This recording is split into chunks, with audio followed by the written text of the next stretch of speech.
RDTDaily.com presents a Tarabuster with comedian Tara Devlin. All right, I'm almost there. Where are you? Where are you, people? Hello, nice to see you. Look at Boudica, she's so cute. Well, you can't really see her, all of her. She's good. Buddha, look over here. See, she's a very good girl. All right, guys, thank you for hanging out. This is Tara Devlin, unapologetic liberal talk. You might know me from such delightful liberal podcasts as this one, The Tara Show. What am I saying? This is not The Tara Show. I meant this one, Tarabuster. Here we do the show on Fridays. Friday is the regular scheduled time. Nice to see you, Kathy, in the chat. Still at work. I know we're starting early today because of Robyn. Okay, I'm going to blame Robyn. We try to do the show on Wednesdays, a simulcast with Robyn Kincaid at headon.live or from headon.live. And Tuesdays and Thursdays, 2 p.m. Eastern Standard Time, The Tara Show, myself, hosted by myself and my friend Tara Dublin over at the Political Voices Network. And I hope you've had a chance to check it out, if not live, but after the fact. I got to think about how to put that up on, on audio only, too, as a podcast. I could put it on my own channel, but it should go up on the Political Voices channel, probably. So, all right, we got a lot to talk about, and I'm glad you're here. We're in the last days of the American Republic, unless we can help it. I was thinking, I'm not optimistic generally. I need to be talked into optimism. That's why I like to hang around happy people. Because I'm not a happy person generally. I was a happy baby, my father said, but I think that I got, as I got older, and that used to make me sad when my father said, you were such a happy baby. It was sort of like, what happened? I'm not unhappy. Let's put it that way. I'm just more realistic, and I have to be talked into it. Really, I don't know. So, not that I'm not a miserable person. Trust me. If you hang out with me, I'm not like, oh, everything sucks. I am into the solution. That's the remedy for depression is action. So don't ever let your head talk you out of getting involved and staying active, right? Because that's how we're going to win this, and we will win.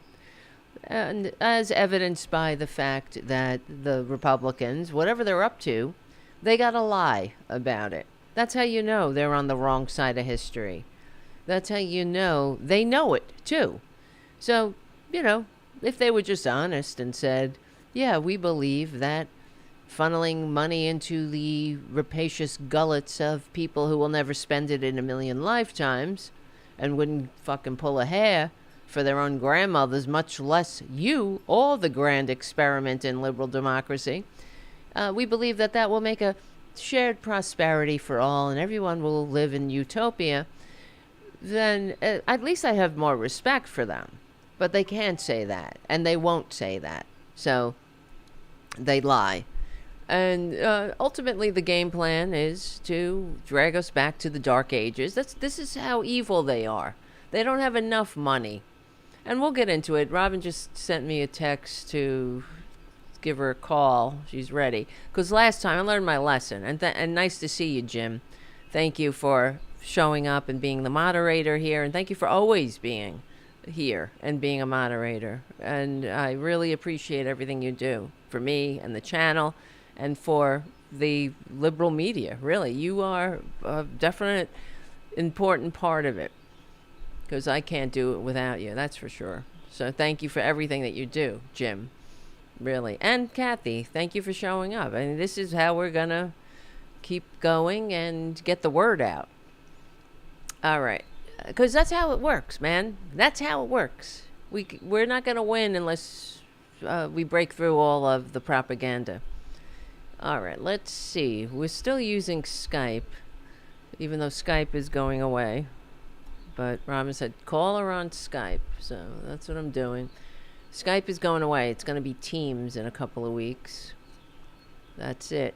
So, all right. Nice to see you, DJ Suffragette Sally. Welcome to the early show. Sorry to clear my throat in your ear there. Damn. Okay. She didn't tell me which one to call. She's got 2 numbers. Which one? Which one? Okay. Just, we'll talk about a few things. Like the evil. And we were talking about this on the Tara show the other day, too. How evil it is that now the Republicans are like, wait, whoa, hold up there.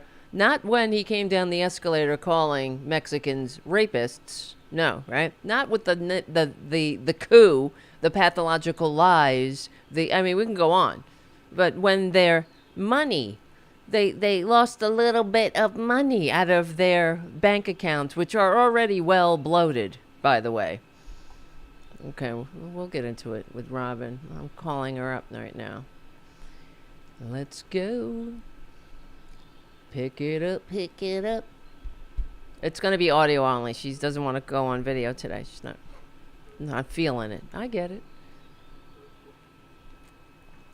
It's a ring-a-dingy, ringy-dingy, and pick it up. Come on, man, I'm calling. She's not picking up. Calling. You're not answering. Did I call the right number? So irritating. Why am I so irritating to myself? Guys, thank you for hanging out. All right, I'm hanging up. I'm fucking hanging up. I can't deal with that fucking binging in my head. You could see I have a very low tolerance. Nothing came through. Oh, I bet you. Oh, fuck. You know what? I bet you it's because everything got transferred to Teams. Oh, my Lord. I'm going to try that. Teams. Fuck. So irritating. Sorry, guys. Thank you for hanging out. Just talk amongst yourself for a minute. I'm just going to try calling her on Teams and see what happens. Let me see if it goes through.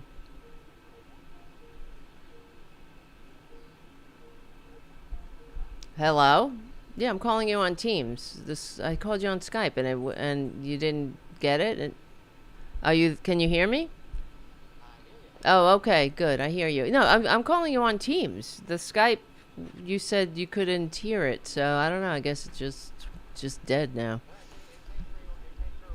Huh? Okay.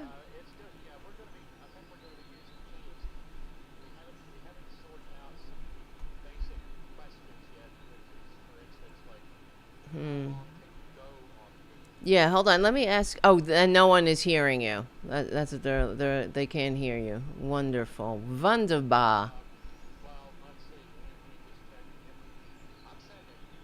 Yeah, no, there's like no button here for you. Teams.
fucking...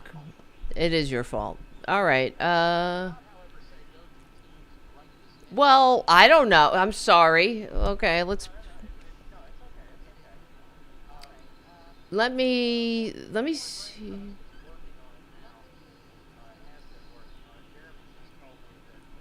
No, it's my own. It's on Teams. Oh, well, there's other... there got to be another way. Okay, let me figure something out here. Because I'll hang it up. I'm going to hang it up right now. I'll try you back because I think it's something with Ecamm. I usually when I call you... Yeah. Because when I call you on Skype, it automatically hooks up, and now there's no Teams here. So for some reason, there's like no button to put Teams in. When in the past it said Skype, so I'm gonna try to just quit out of this fucking Teams bullshit and call you. Yeah, let me do that and see if that works. If it'll let me, exactly. Or maybe I'll delete Teams. We'll see what happens. All right. I'll call you right back. All right. Bye.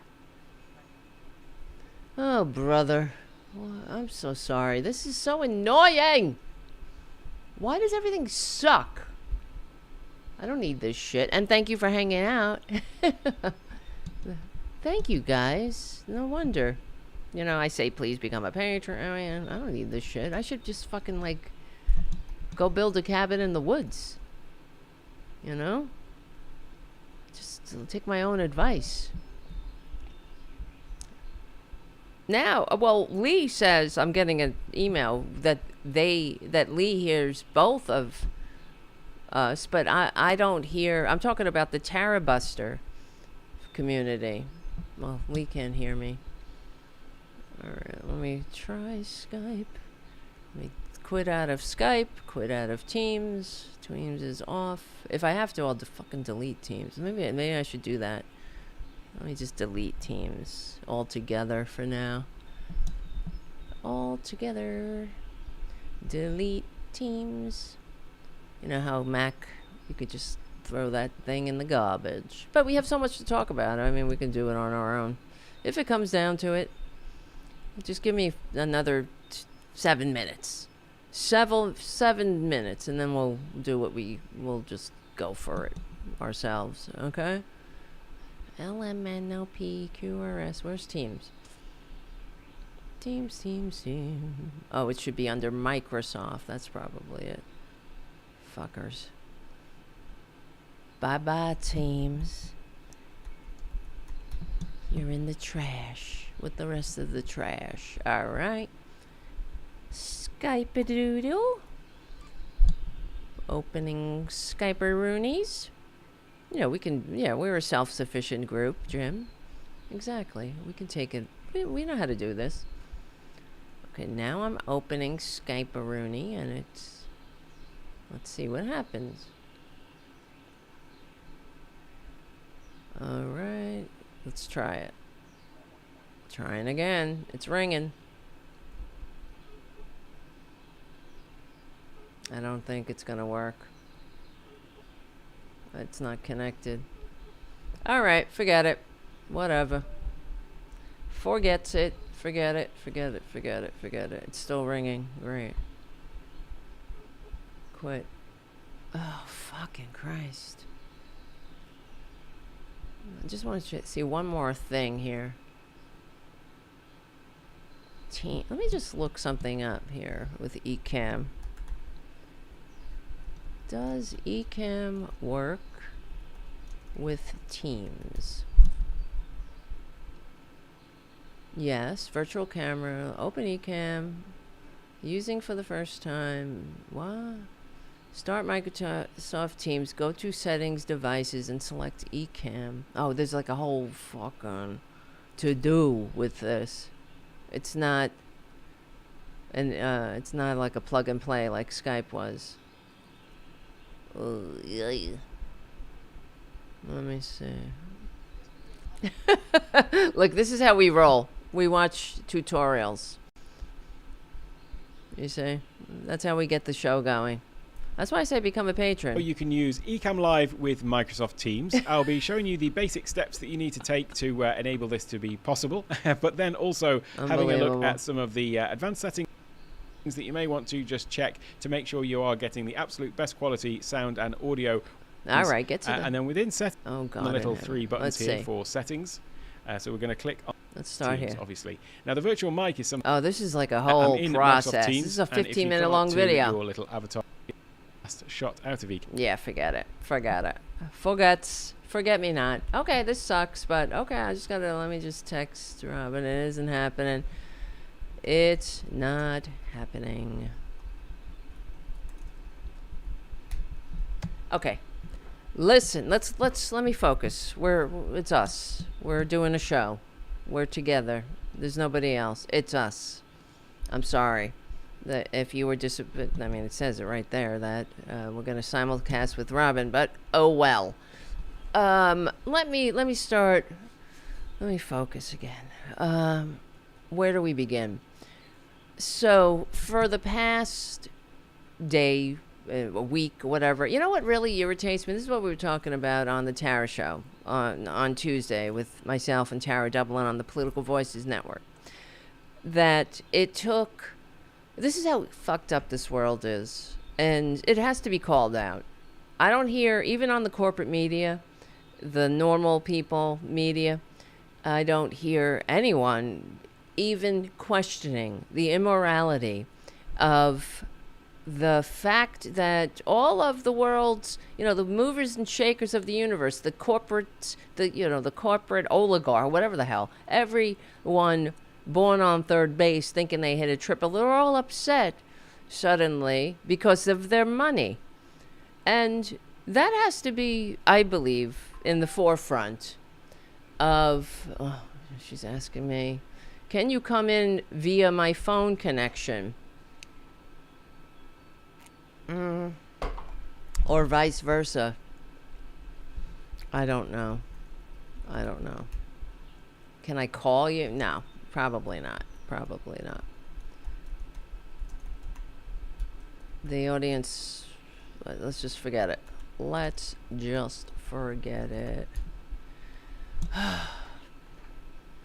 You see, I can't handle. Thank you guys for hanging out. Thank you. I hope there are people still in the chat room after all this shit. Are you guys still there, or am I talking to myself now? This is what I mean. I need to get an actual producer. I'm not a producer.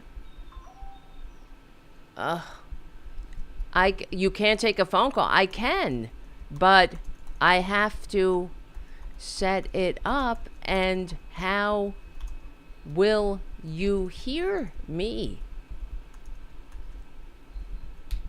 I mean, your audience can't hear me through my phone system. And oh no, I can't. I can't set it up now. It takes... Oh no, I can't do it. It takes fucking Skype. I fucked myself. I can't say it. She fucked me over because she said we were going to use fucking Teams, okay?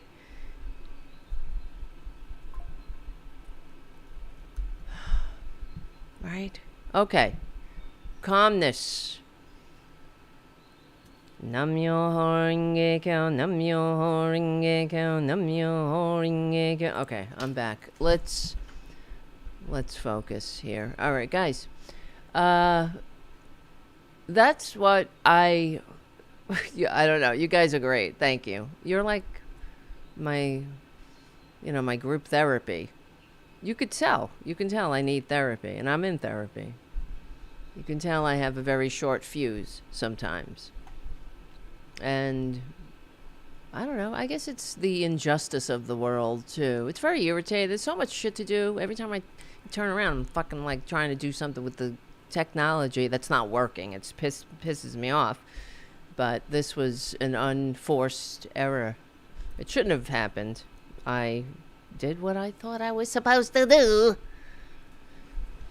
And now everything sucks. Okay, and yeah, first world problems. You can't hook up your podcast guest or your podcast connection. Thank you. Thank you, JD, for bringing it down to size here.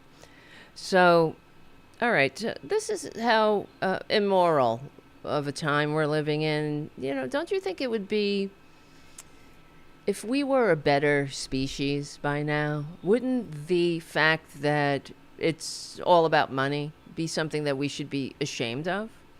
You know, they'd have no problem cutting people's lifelines, making veterans drive 40 miles to figure out why they're no longer getting their benefits, and showing up at offices that have nobody in them or barely anybody in them. Or now, and this is what they're doing to Social Security.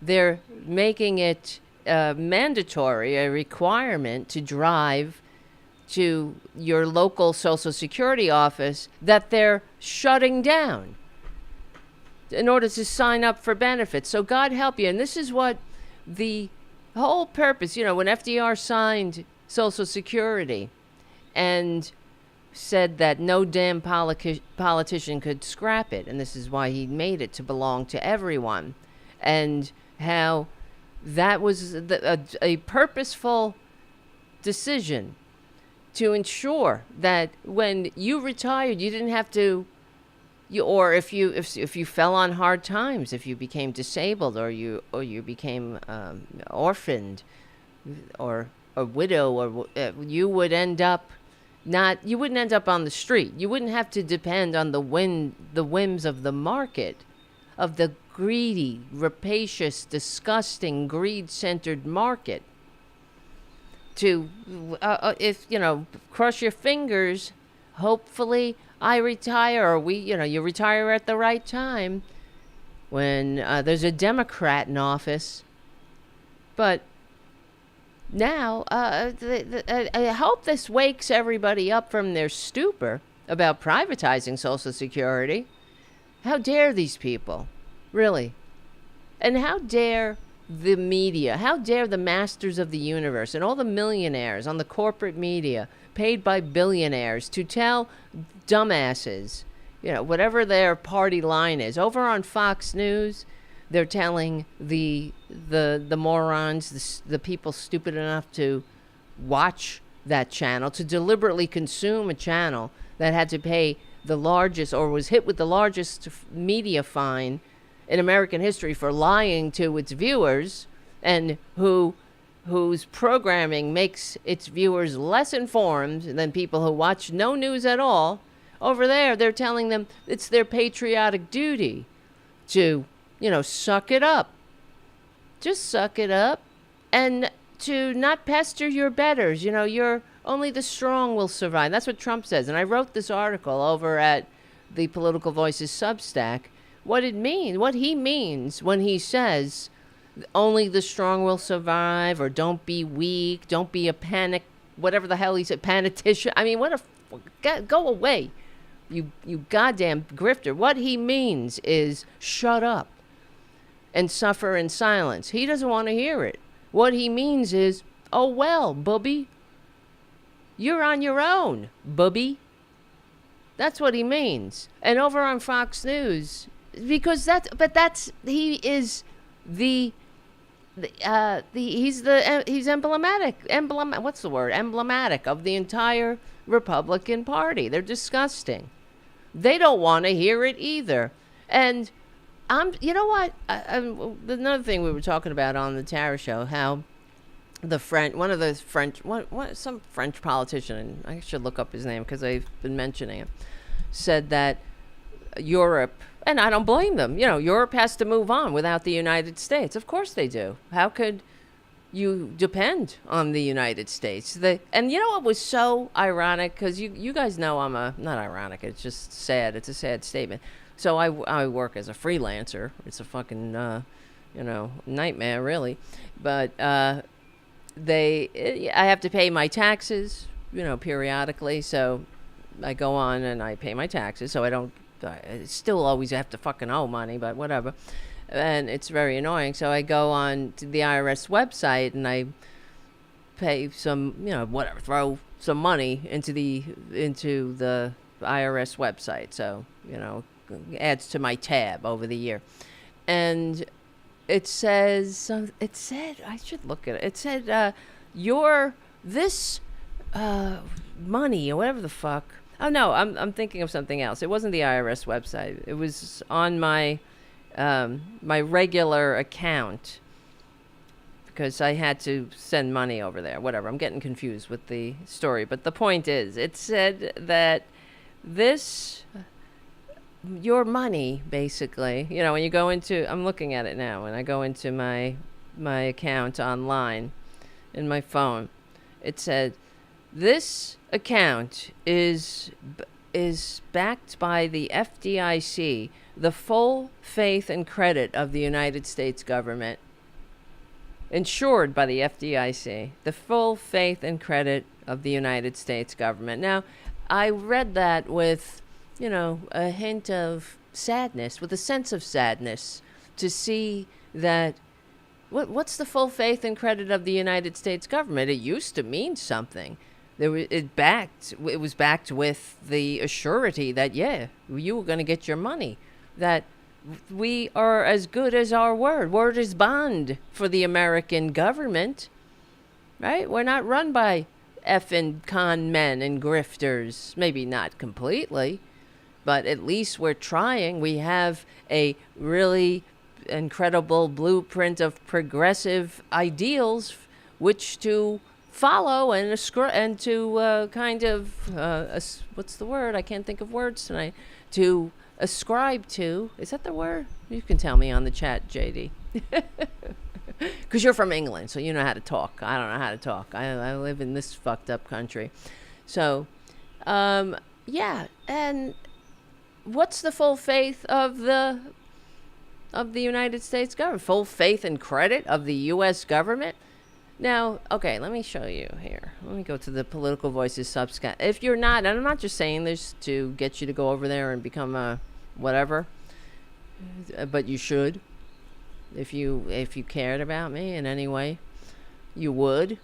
And if you wanted to support the real liberal media, whatever. I don't ask for much, okay? So go on the Political Voices Substack. So here's this article that I wrote a couple of articles. I was writing another one today. And today's article, which is not up there yet, but maybe we can talk about it. Yeah, full faith and credit. Yes, thank you, Irish Dave. Today's article, which I am writing currently, is, I haven't completely decided on the title yet, but it's something about how can we finally put to rest the canard that Republicans are good for the economy, right? Isn't that what we heard all last year, all during the campaign? Here in America, I know JD lives in a civilized country, so he doesn't understand how, or really he doesn't get to feel the irritation of an incessant political campaign that never ends. That's the way it is here in the United States because of money. Because the corporate media, which is consolidated under these billionaires, 6 transnational corporations own our media. It used to be over 50 of independent corporations own the media. Now it's 6 transnational corporations own not just cable, the cable outlets. They own newspapers and radios and, of course, podcasts, shows, YouTube, all kinds of everywhere you get their message. They have made sure you encounter the Republican lie. So, but because of the corporate media gets a lot of money from political advertising. That's why the campaign starts. The next campaign starts as soon as the other one ends, usually. I mean, now that we're in a little bit of a reprieve because Trader Trump is such a baboon destroying everything. And but usually what substitutes or what passes for journalism in the corporate media landscape is the pundit asking whoever their guest is whether they're going to run for president or not. That is what substitutes or what passes for journalism nowadays in their own minds, I'm sure, because I guess asking them something else that might educate the people might upset whoever they're talking to, and then they won't get access to what? I don't know. Access to the lie factory? I don't understand why anyone's in the White House press room. No legitimate news outlet, if they consider themselves legitimate, no legitimate news outlet should be there. And if that had happened, if all the legitimate news outlets just said, whatever, F it, we're out of here, that would be good for journalism, because then they could send those crack reporters out into the field to find real stories. What are you doing in the White House press room except taking down the notes from a liar? Just taking down the lies, whatever. So, and then what are you going to do? Are you going to ask them? You're going to ask, what's her name? The 27-year-old liar that, Carolyn, leave it alone, Miss, leave it alone to, what are you going to ask? You're going to push back, on her, and then she's going to lie back at you? I mean, what is the value in that? But, okay, so in the last campaign, which never ends, and it's very stressful, but I have to tell you, like, the whole thing of a never-ending campaign, it's the reason we're in this boat from head to toe is because of greed. Greed is the only American value now. That's it. Nothing else matters. And insider trader baboon. Thank you, Josie Justice. Exactly. The insider trader baboons. When a serial bankrupt con man comes down an escalator calling Mexicans rapists, that's not a bridge too far for the masters of the universe. When he says, I'm going to be a dictator, when he says only I can fix it, people who are patriots saw that a mile away. We all recoiled from that. We said, no, thank you. We've seen this movie before. And last time it played, 85 million human beings went to their cold, early graves. So we're not going down that road. And we sent Americans. There are many Americans on foreign soil buried in their cold, early graves who gave their last measure of devotion fighting a freaking traitor baboon like that. So we, as Americans, we will take a pass on fascism. That's what you would think if you're not, if you're a patriot. But if you're a greed-centered ghoul, ghost of the Gilded Age who doesn't give a shit, right? If you're already rich and you just don't have enough. That's what is so disgusting about what we're witnessing. And no one in the crack corporate media has even asked this or put this out on the table for a conversation. Shouldn't we all be ashamed of ourselves? And I'm not talking about us, because we recognize it. They should be ashamed. The ones who are in the halls of power should be ashamed. The media, the journalists should be the ones with the big platforms, not just my little platform here, which is just us, should put that out there, put that on the table. Shame on this country. Shame on the people who, the donor class. That's another thing that the corporate media, they talk about the donor class. Well, we talked about the average Joe morons, but did anybody think what the donor class has to say? As if a donor class is a natural arm of democracy, when it's not, when it's a sign of a sick system that was brought to us not by the founders, not by the people who set this system up, but by the conservatives again and again having every opportunity on the Supreme Court to weaken campaign finance laws. We shouldn't have. They made money. Money is speech. Corporations are people. Well, if money's speech, my little $5 certainly doesn't speak louder than man-child Musk's $250 million, for F's sake. This is disgusting. But we didn't get here overnight. The donor class, which that used to drive me nuts too. The corporate that's why I hate to say it. I don't hate to say it because I'm going to say it again. But the reason I continuously point out how the corporate media is really ground zero of why we're here, because it's true. They allowed this to happen. They made this normal. They made a donor class normal. They made the attacks on government normal. But also, of course, there's a lot of cowardice in, of course, the Republican Party. They're nothing but cowards through and through. But in the Democratic Party, too, for their inability to stand up and defend government. I have no problem defending government because we're talking about the government that the founders created. We should all defend that government. For all the patriots and their big made in China flags. Well, not anymore, right? They're supposed to be, I guess there's a big giant flag factory going up somewhere right now, right? Fucking, oh my God, these baboons.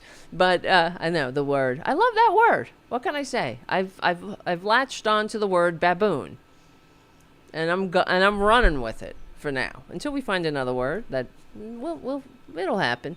So yeah, but we're here. This is the reckoning. Okay, this is us paying for the sins that we have yet to confront. It's like being in addiction, right? And you guys know I'm in recovery, and you make a searching and fearless moral inventory of yourselves, and you look at what works, what's not working. You look at you hope to be better today than you were yesterday by taking that look at that hard and unflinching look at yourself, who you hurt, how you could be better, how you can stop, how you can stop hurting yourself and others, that kind of thing. But in America, we don't have the courage to do that. A lot of us do, but the Republicans are doing everything in their power to ensure that we never have the conversations that we had to have, and talking about confronting and reconciling with our racist history. And there's nothing wrong with that. It has to happen.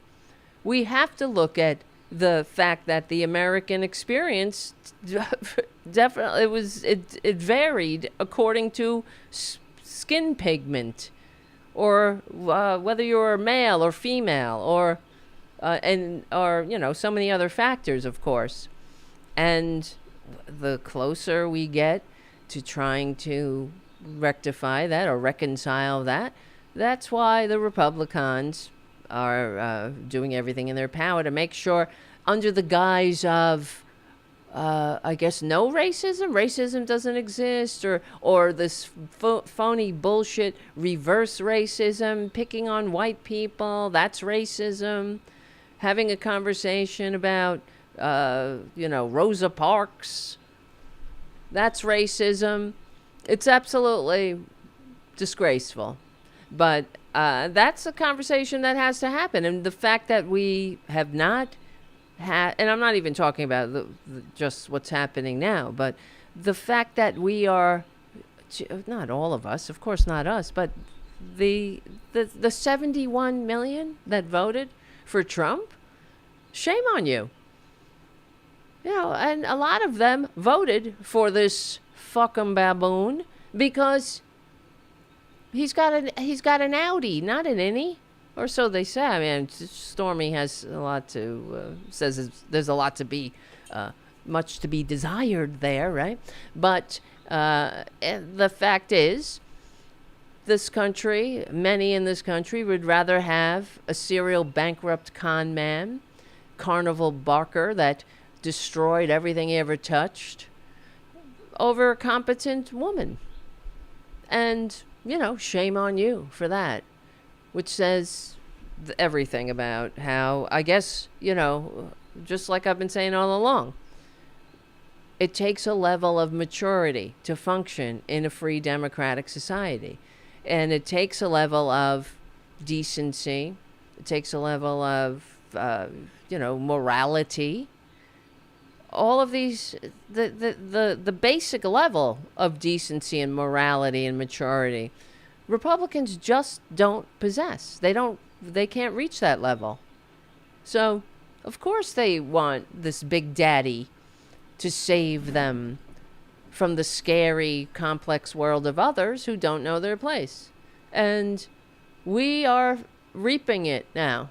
And, if it weren't for the fact that good people are getting hurt, I would be like, great, all for it. I wish it only fell onto the morons who asked for it, who called it in, who visualized it into existence with their vote. But like what this French politician said, that let me look it up or paraphrase it, said that that Europe cannot,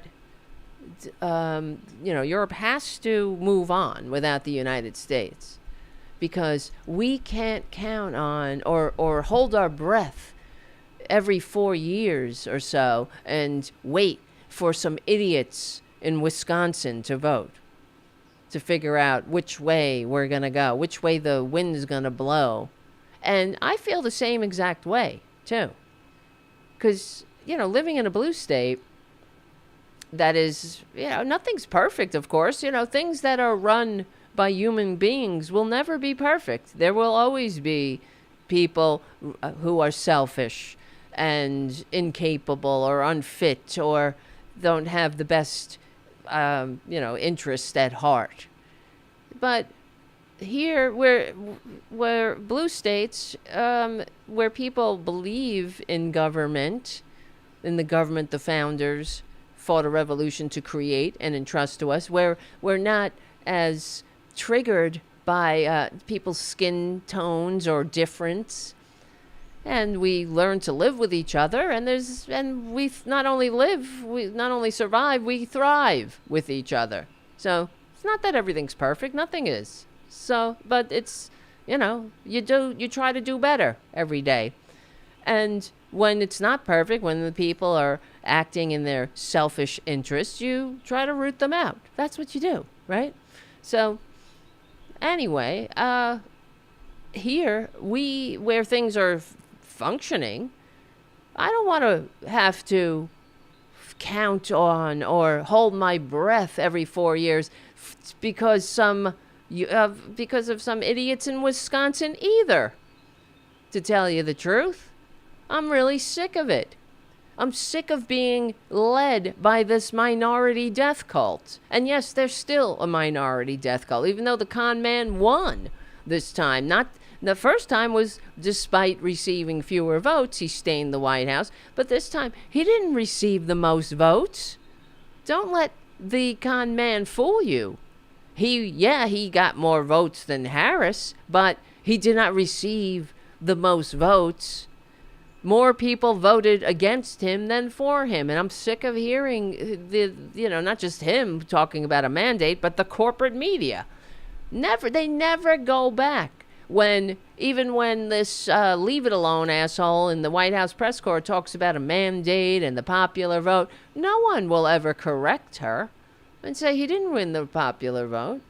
More people voted against him than for him. He received less than 50% of the vote, meaning that combined, more people voted for Harris and a third party than voted for him, than voted for the convicted felon, the coup engaged traitor, Putin puppet, Putin's bitch.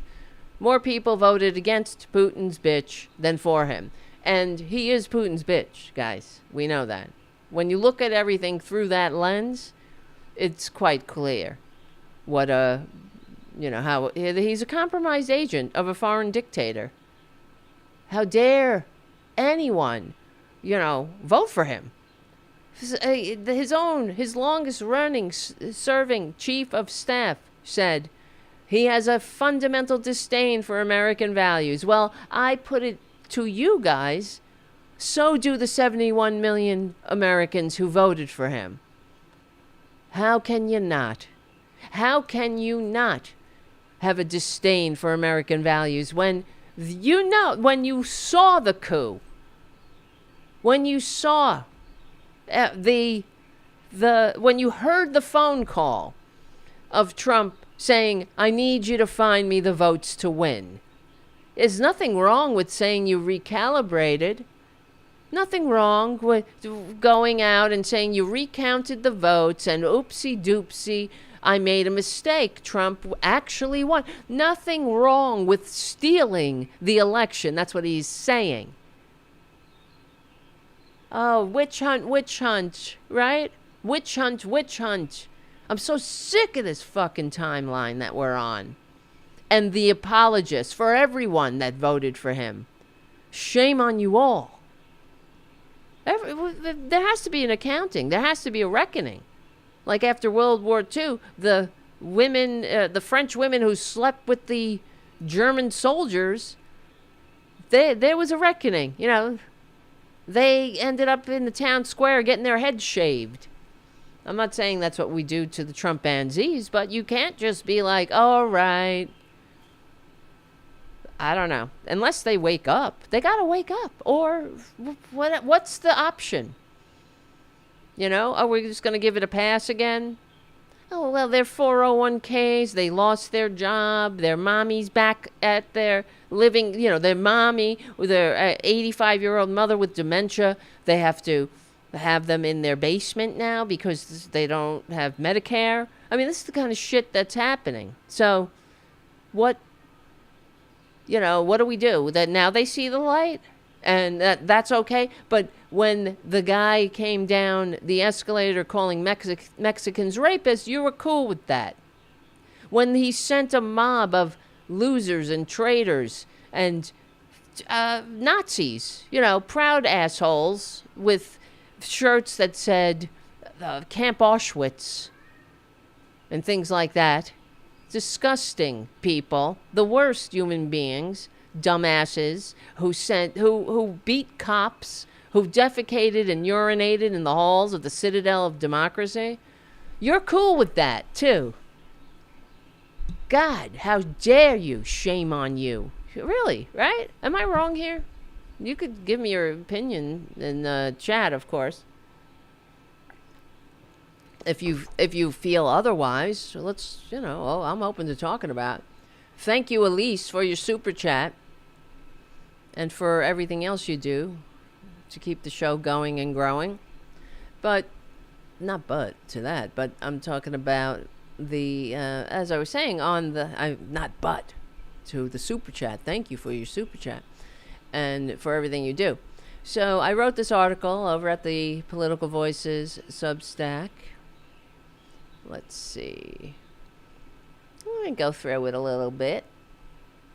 It's not a bad article, if you ask me. And that's an AI image, in case you needed to be told about it. Yeah, he's burning down Earth, and because you know why? Now, it's not because he wants to bring American manufacturing home. He's not trying to rekindle 1950s America, right? The Great Prosperity, where the post-World War II America, middle class was the greatest middle class. Well, that was the first greatest middle class the world had ever known, right? For the white people, of course. He's trying to drag us back to the Dark Ages, to the Gilded Age, really. Well, he'll stop at, we'll take a pit stop. It'll be like the Gilded Age / Dark Ages.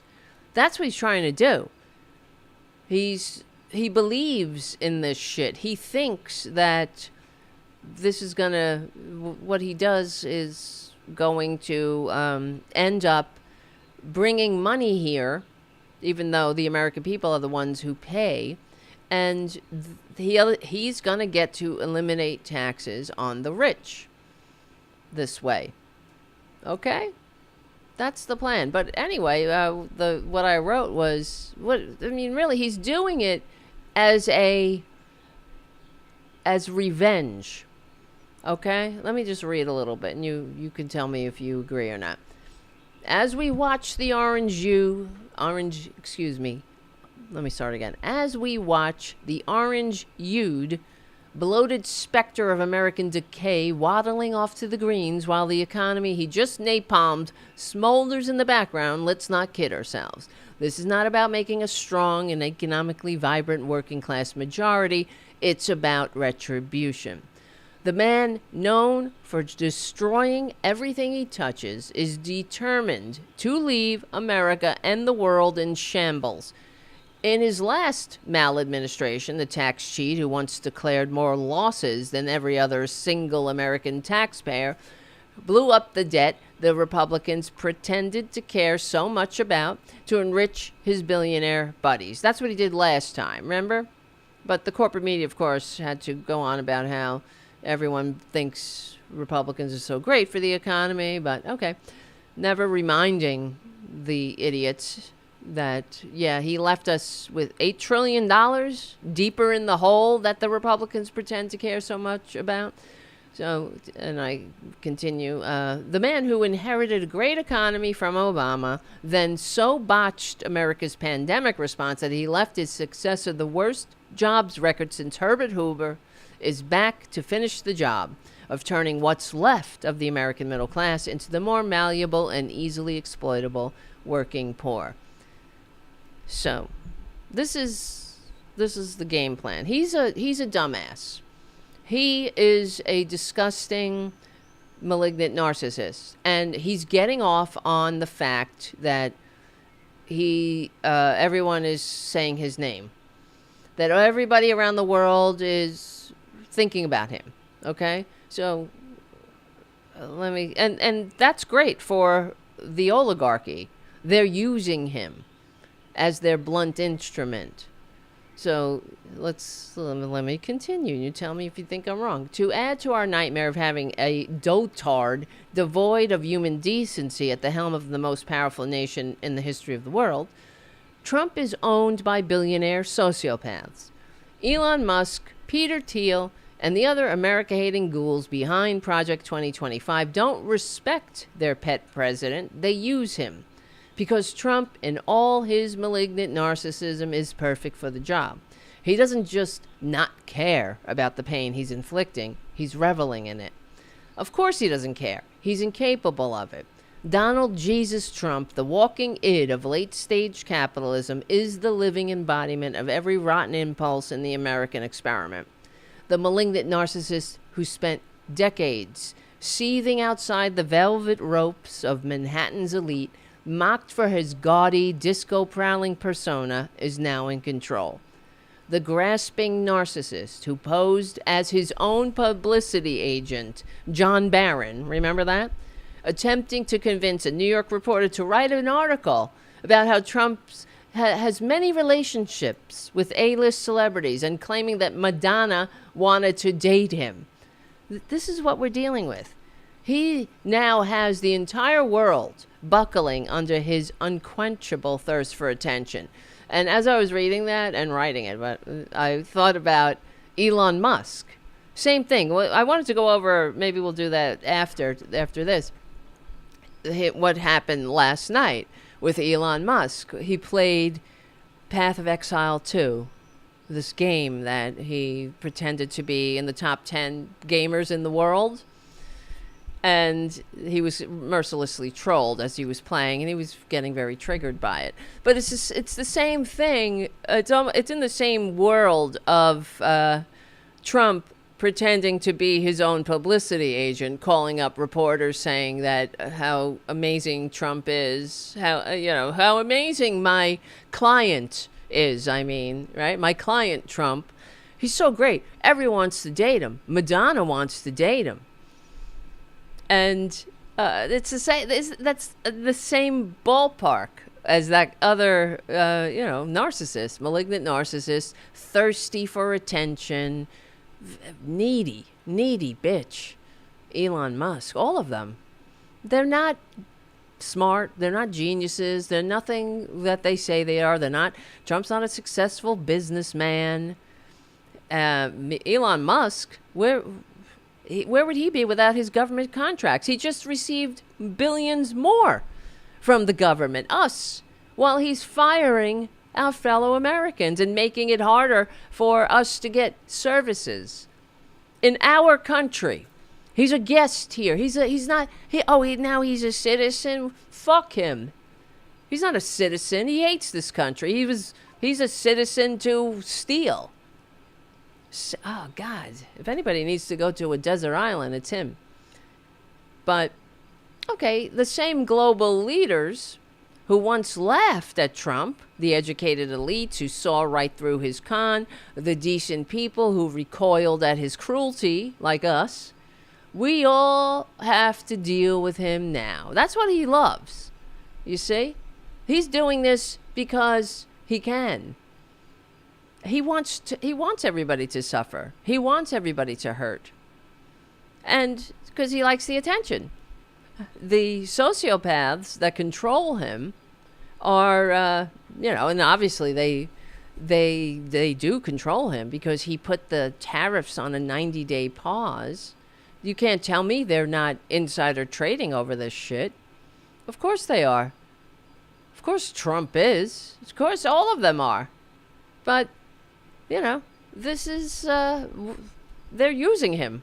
They know how easily manipulated he is. So, this is a trust-funded serial bankrupt who spent decades being laughed at by actual successful businessmen that he so desperately wanted to impress. And that is, in New York, he was not one of the, builders, the movers and shakers.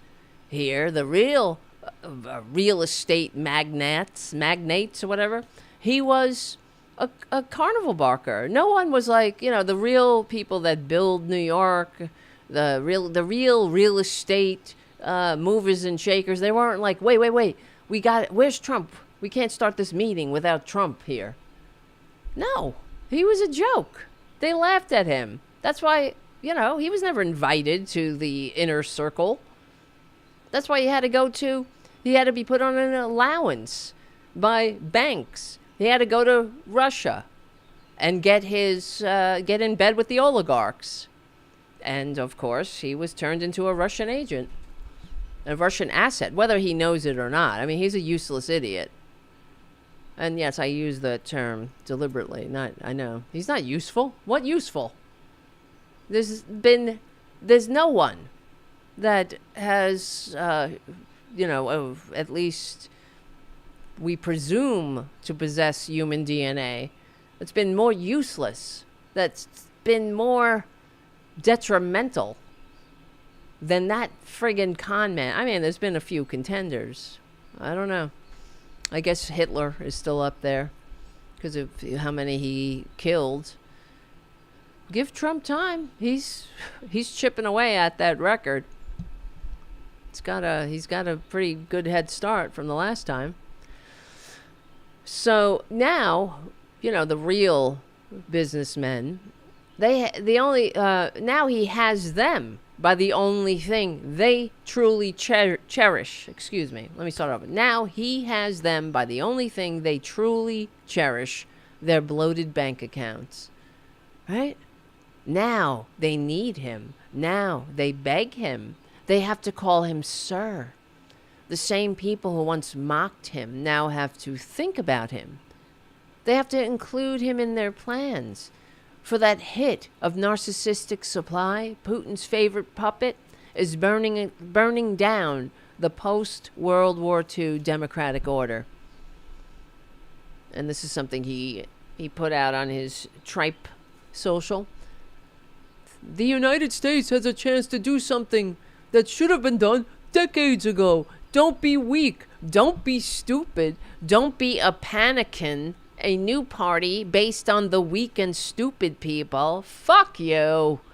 Oh my God, when will it end? Oh, a panickin. Have any of them adopted that yet? Are we going to hear that on Fox News? What a great new word you created, sir. Sir? What a great word. Panickin. Sounds like something from Star Wars. But not a panickin.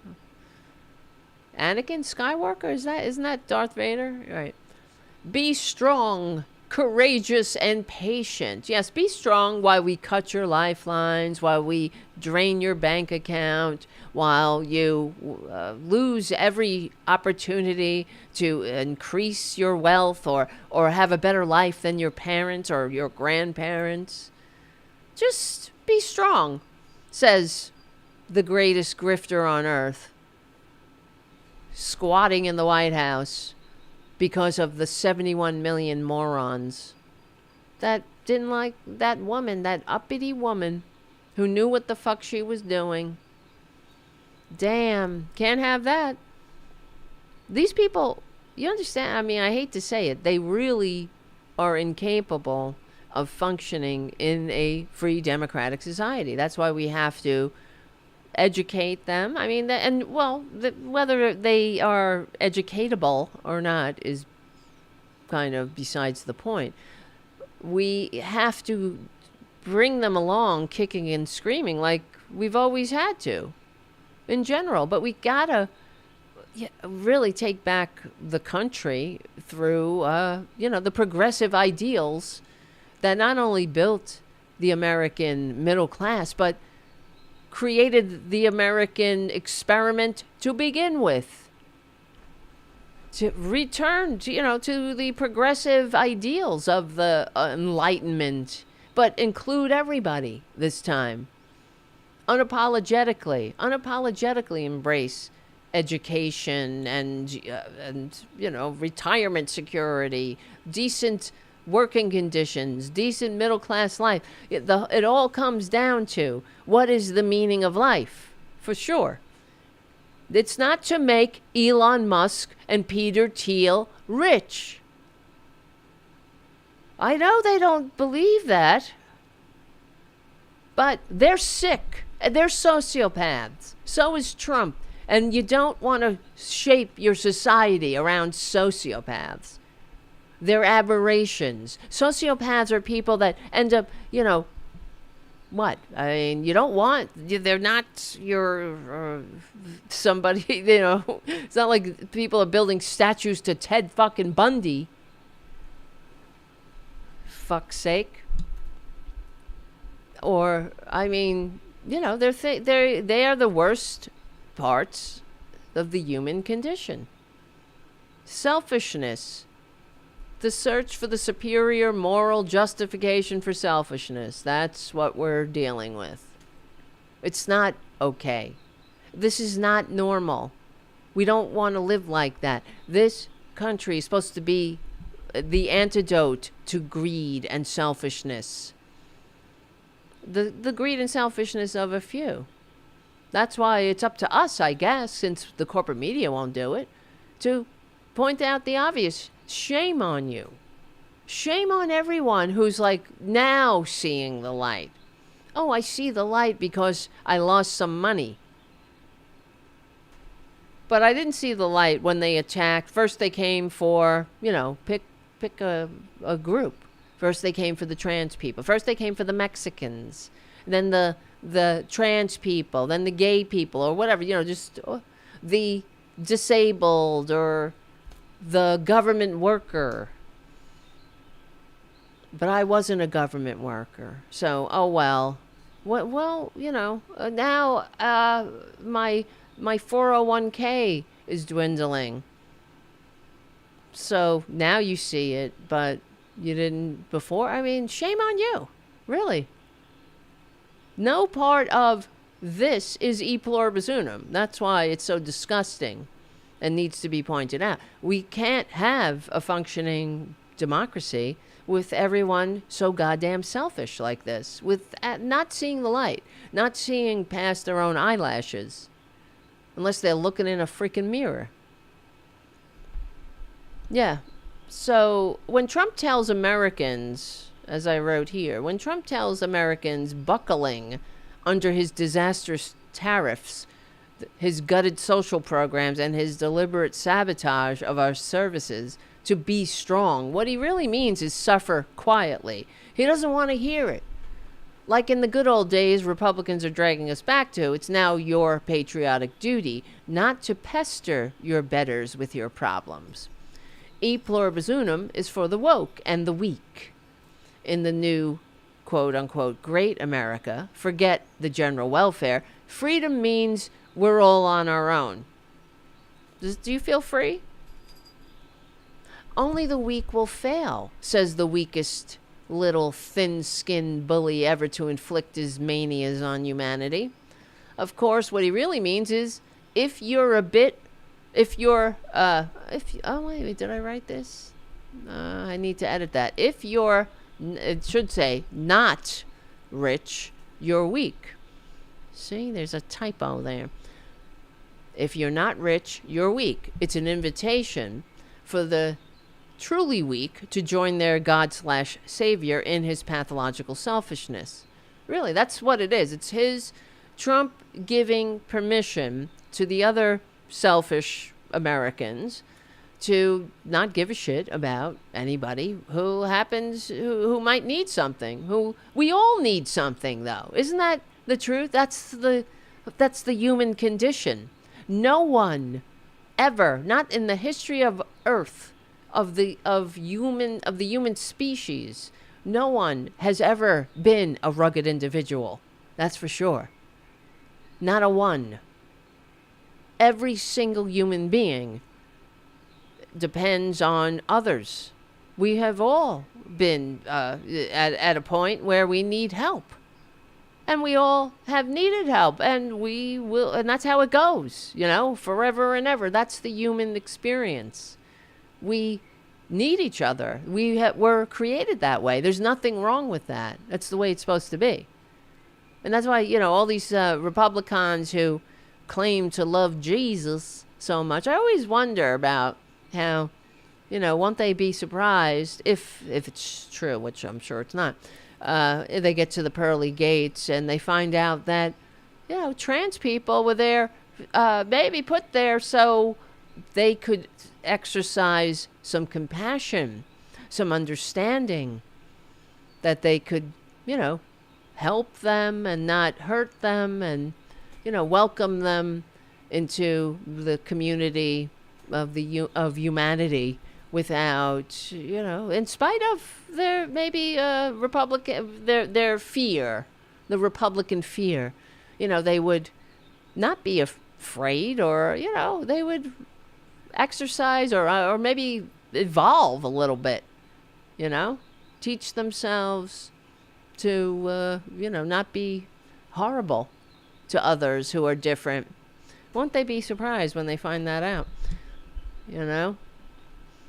But let's see, where was I? So if you're not rich, you're weak. It's an invitation for the truly weak to join their God Savior in his pathological selfishness, which is it's a disease. He's got a mental illness. We were, and that's the other thing. Let's go back a little bit, because we were not created like that. We would never have gotten anywhere as a human species if we were all like that effing traitor Trump, and Elon Musk. Selfish, disgusting. Right? Am I wrong? No, I'm not. I wish I was. I was wrong once in 68, I think. That was when I was like an infant. I was basically months old then. Okay. Let's see. Where was I? After all, the Orange Menace wouldn't pull a hair for the millions of Americans anxiously staring at the cold arithmetic of survival. Better for them to kick the bucket and stop trying to steal the thunder from the amazing accomplishment of their favorite president supposedly winning first place in his own golf tournament, as he and his billionaire ghouls carry on with turning the country into a feudal labor camp. That's what they got in store for us, guys. So, and this is another article I have told you I'm writing. It's all about the Nazi roots of the billionaires who own Trump and Vance. This is kind of a little primer into it. The Dark Enlightenment's useful idiot. Trump may not know it because he's too stupid to read a book, let alone Curtis Yarvin's Nazi-adjacent ramblings, but he is the perfect vessel for the Dark Enlightenment crowd. These are people who hate democracy. And that's what the Dark Enlightenment is, this pseudo-intellectual title, I guess, of the ramblings. I'm trying to think how to phrase this. The ramblings of Curtis Yarvin, who is a Nazi, who hates America, who hates democracy, who says democracy is the worst thing that happened to humanity, and Peter Thiel owns him, he funds him, and he's a big acolyte of this Curtis Yarvin asshole, and which is something that another example of how the corporate media is not doing their job, putting together the dots, or connecting the dots between J.D. Vance, Peter Thiel, and this Dark Enlightenment asshole. So the Dark Enlightenment is a anti-democratic, neo-reactionary brain fart that seeks to replace liberal democracy with authoritarian, technocratic governance. That's what they're up to, ultimately. Okay? What better way to accomplish this than pull the United States off the playing board, right? Off the game board. The United States, in all the hypocrisy of making the world safe for democracy, which we were not always doing, of course. But it couldn't be denied that we would stand with democracies. We would try, USAID, we would try to contribute positively to the world on occasion. But Elon Musk has been after USAID for years, you know that, because he's a piece of dirt and he doesn't have enough money. So the fact that Peter Thiel is a key patron of Curtis Yarvin, the movement's founder, and has financially supported Yarvin's project is especially troubling, to put it lightly, given that J.D. Vance is another one of Thiel's pet projects. And J.D. Vance says that meeting Peter Thiel, when he saw Peter Thiel, he went to a lecture that Peter Thiel gave at Yale, and he said it was the most impactful moment of his life.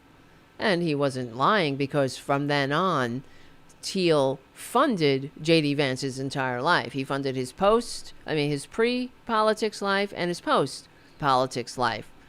He funded his venture capital bullshit. And these are pals. They hung out. What do you do when you hang out with your pals? You discuss your hopes, your dreams, and your schemes, I guess. Because Thiel funded J.D. Vance's political career, his run for the Senate. At the time, the most expensive Senate contributions, to get his ass into the Senate. So that's only a couple of years ago. So, and he goes from a freshman senator to the vice presidency in 3 years because of Peter Thiel. Now, and the reason why I keep saying, the corporate media has failed us. Think about how when Obama was running for president, how much we had to put up with the whole palling around with terrorists. How he went to some fundraiser, right? What's the guy's name again? It fucking always escapes me. You guys let me know on the chat. Who's the guy palling around? That's what with Sarah Palin came out with this. He's palling around with terrorists because he was on the board of it was Bill Ayers. Yeah, I'm looking it up. Sarah Palin criticized Democratic nominee Barack Obama for his association with Bill Ayers, former member of the Weather Underground, a radical group active in the 60s that was involved in domestic bombings to protest the Vietnam War. There's no evidence that Bill Ayers participated in any bombings or any terrorism. But, okay, 40 years later, he's on this board with Obama. They were on this Chicago board or charity board. And he also was at a fundraiser he supported Barack Obama's campaign. The guy was old at the time. It was like 40 years earlier. He was involved with this Weather Underground. And, he's not a billionaire giving billions of dollars to Obama. But, okay, we had to endure palling around with terrorists for the entire campaign. It never ended either even after Obama was in the White House. But there's not even a peep about J.D. Vance's connection to this dark Enlightenment asshole who funded J.D. Vance's life, not just career, but entire life, pre and post politics. So you know what I'm saying? There's different rules for Republicans. And I don't know, I guess you could also blame the Democrats again for not using this. Why wouldn't they? It's not, it's not that it's false. It's the truth. We have J.D. Vance's own words talking about how Peter Thiel changed his life. It's the most... look at why is that my face so white in the camera? What is happening to my camera? Weird. Let me see what's going on. That's strange. Oh, don't tell me things are very strange around here.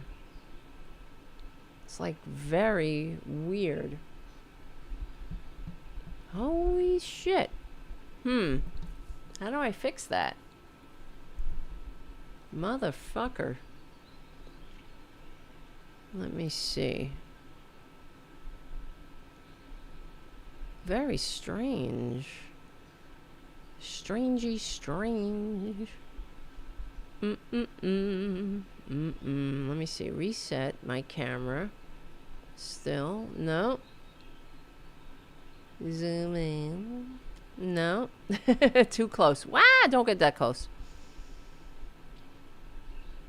Zoom down. That's a little better. That's strange. I don't know, guys. That's what I'm saying. We got ghosts in the machine. Yeah, that's a sugar daddy. Exactly. Twisted Nerves painting. And also, that's the other thing. We were talking about this briefly on the Tara show the other day, and Tara Dublin brought up how the truth that J.D. Vance wrote in his book, that he had struggled with his gender identity, and Peter Thiel is gay. So, I mean, I'm not saying, I don't know what they did behind closed doors, but maybe he's more than just a friend. That's all.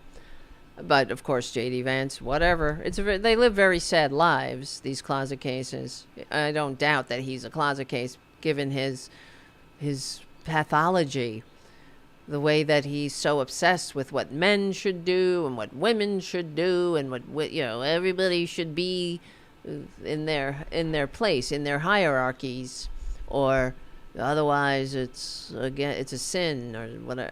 That's his projection. They're projecting their sickness out, which there's been many studies that conclude what we already know with our own eyes through empirical studies, or through our own, experiences, I should say, that, closet cases are usually gay. That's why they're so obsessed with what people are doing in the bedroom with gay people. I mean, it really triggers them if gay people aren't as filled with shame as they are, because it's too tempting. That's what it is. If everyone would stay in the closet, they wouldn't be as tempted. That's what they think, I guess. But okay, so to wrap it up, I just have to say another thing about this. See, I don't know why it's doing that again. I know it's the reflection, but it shouldn't be that reflecty. Oh, maybe it's because I don't have this light on. Let me see. That might help. That's a little better. Yeah, I don't have the light on. That's probably why. Thank you guys for your producing acumen. So another thing, I should have put it in the article, but Steve Bannon is also a big dark enlightenment asshole. Isn't that fucked up?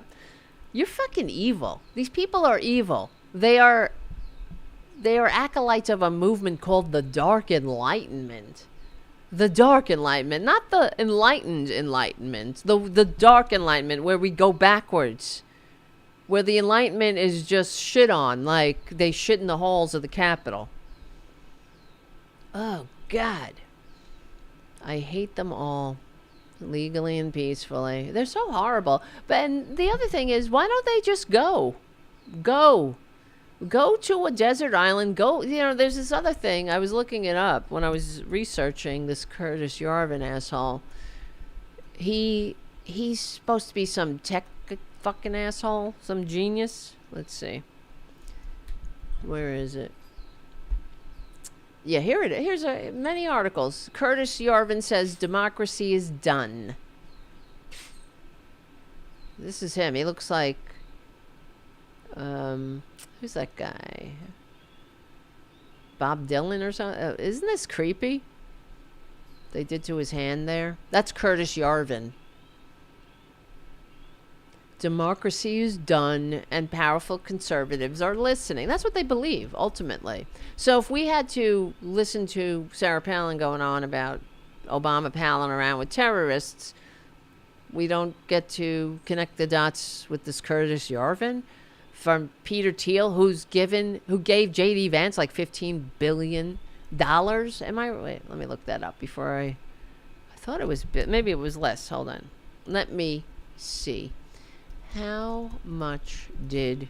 See, because, we don't just pull shit out of our... I mean, not shit. We don't pull stats out of our ass here. How much did Peter... We get the facts. Thiel give, I guess, or donate to J.D. Vance's campaign. And let's see, venture. I think he gave him more, but it was the largest donation at the time for a Senate race. 15 million, not billion. See, millions and billions are getting thrown around, but 15 million. But it was at this time the largest financial backing that Teal had ever provided to a single Senate candidate. Yeah, and also funded his something called Mithril Capital Management. Mithril. And that's something from Lord of the Rings. They're so thirsty to be accepted by young men, right? Aren't they? Yeah, he funded this Mithril Capital Management. Scums. Yeah, they're horrible. And why are we listening? Why they listen to this douchebag? Right? Curtis Yarvin. And when I was looking him up, and let's see, I was looking at what did, or how, I guess I could put it that way. How does Peter Thiel, whatever the fuck, fund Curtis Yarvin? And I was looking up like all the stupid things that Curtis Yarvin does to justify his existence. How do they all latch on to this asshole? You know? Let's see. Peter Thiel supported Curtis Yarvin through financial backing and ideological alignment. Thiel, a billionaire venture capitalist and co-founder of PayPal, has been one of Yarvin's most prominent patrons, along with J.D. Vance. I mean, hello. His funding has included investments in Yarvin's software company called, oh God, I can't even pronounce it. It's some stupid thing. Telon, with one of those umlauts on it. They have to be like that, right? It's sort of like, it's like Musk's kid, right? AEXAE, ding dong, bing bong. Aren't they billionaires? Aren't these billionaires clever? They really are geniuses. The way that they write things so weirdly. That's how we can tell. They're so smart. This is what it is. Where is it? How come I can't fucking type on this thing? It won't type. Edit text. Come on. Add a new line. Hold down shift while pressing the return key. That's what I'm doing. Jesus Christ on a bike. It won't do it. Alright, whatever. Doesn't matter. Nothing matters. According to Madonna. Nothing really matters, right? She wrote a song like that. Somebody's hissing. Let's see. Beyond financial support. Oh, here it is. He founded this thing called the Telon with an umlaut corporation, which oversees the development of Orbit computer platform. And I went there. This is what it is. Look. This is it. Wow, what a genius. Can I get $1 billion too? Orbit. This is what Curtis Yarvin owns. A clean state OS and network for the 21st century. Okay. And then there was some other thing about it was some cities on the sea where they weren't, it's not just an island, they create these structures. Let me see. Teal's cities on the sea. I wish they would go to those cities on the sea. You know? Take your cities on the sea. Take your Yarvin, your everything else, your stupid fucking Hyperloop and your fascist bullshit, brain farts, and go. Go to the cities on the sea. You can have you can have it all there. No social safety net. No, no wokeness. Just go. City. I'm trying to find it because I was looking at it, but I cannot find it. All right, whatever. I was looking at my history. It's kind of like, oh, here it is. Floating cities, seasteading. This is what he's all about. Making cities on the sea. Well, then fucking go. Right? No one's stopping you. We don't want you here. You're a parasite. You're a malignant parasite, too. Sickening the host. That's what it is. Look. Cities on the sea, everybody. Go. We won't bother you. Go into the sea. Floating city project. Islands would feature homes, offices, schools, renewable energy systems, solar panel, wind turbines, all that woke shit. Seasteads. Thiel envisioned seasteads as a libertarian utopia free from regulations. No, they really do hate those regulations, right? Those pesky regulations of having to treat people like, not sell them poison and call it breakfast. To have a certain level of truth in your advertising, not dump your shit into our commons because it saves you $1. Right? So burdensome for you to have to consider other people, to consider your impact, your negative impact on the society when you're doing things, when you're benefiting directly from that society. How dare that society ask you or tell you to consider the society in which you want to make your profit? How dare that society tell you to consider, the harm you might do to the society? You should just be able to make a buck. If somebody dies, oh well. And it'll get out. Then the other dupes will tell the other dupes, the dumbasses, that, oh, don't eat that, it's poison.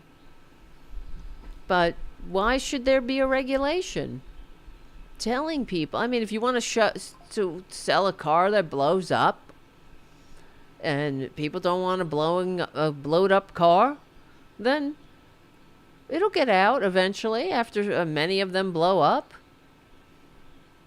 And then, I mean, it costs money to have to get rid of pollution in a way that doesn't harm the environment. So, I mean, it's so burdensome. I can't say that word. I hate these people. Has that come through yet? Legally and peacefully? Has it come through? How much I hate them? Legally and peacefully? I mean, I just want them to go. They hate us. That's the thing, guys. It's not like we just hate them. They hate us. We are Soylent Green to them. Already, we're Soylent Green. Oh, look, there's a thing that says text. Get out of here, text.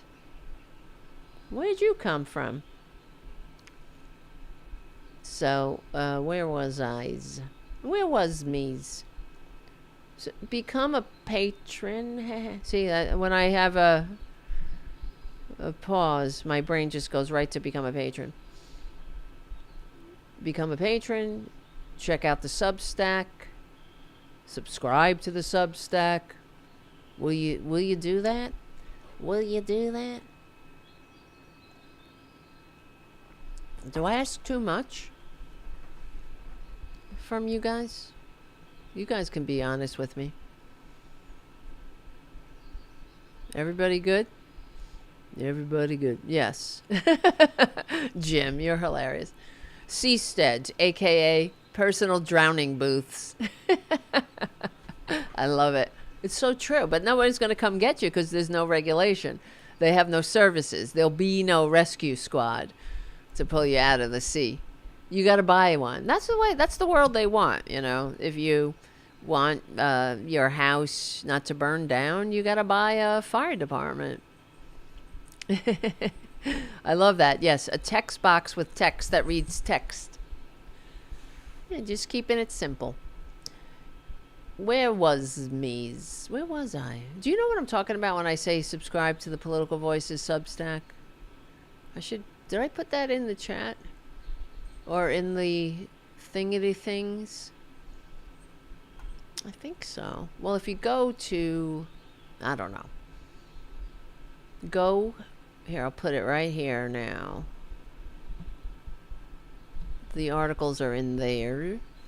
And then, if you I don't know. We need to grow the channel and all that. Right? Otherwise, what else? What else? We're going to be doomed. We're doomed. We are doomed. If we don't. All right. Where was I? I was writing an article. I don't know. I don't want to go there yet. Let's just do because we'll do it maybe on Friday, because I'm going to write it. How it's time to. It's almost done. And I'm going to put the Nazi one up there. But the Nazi's kind of like an evergreen article, so it's not done yet. I got to really get quicker, to tell you the truth, at these articles, because what happens is I start writing something and then it just balloons. I need an editor, and I need to stop at some point. I need to just focus, and some people can just write and write. Look at fucking Tom Hartman, man. How does he do it? I got to get quick like him and not overthink it. Just put it up. Just do it. Actually, I should fix that typo while we're here. Should I? Yeah. Where is it? Can I do that? Yes. Edit. Where was it? Here we go.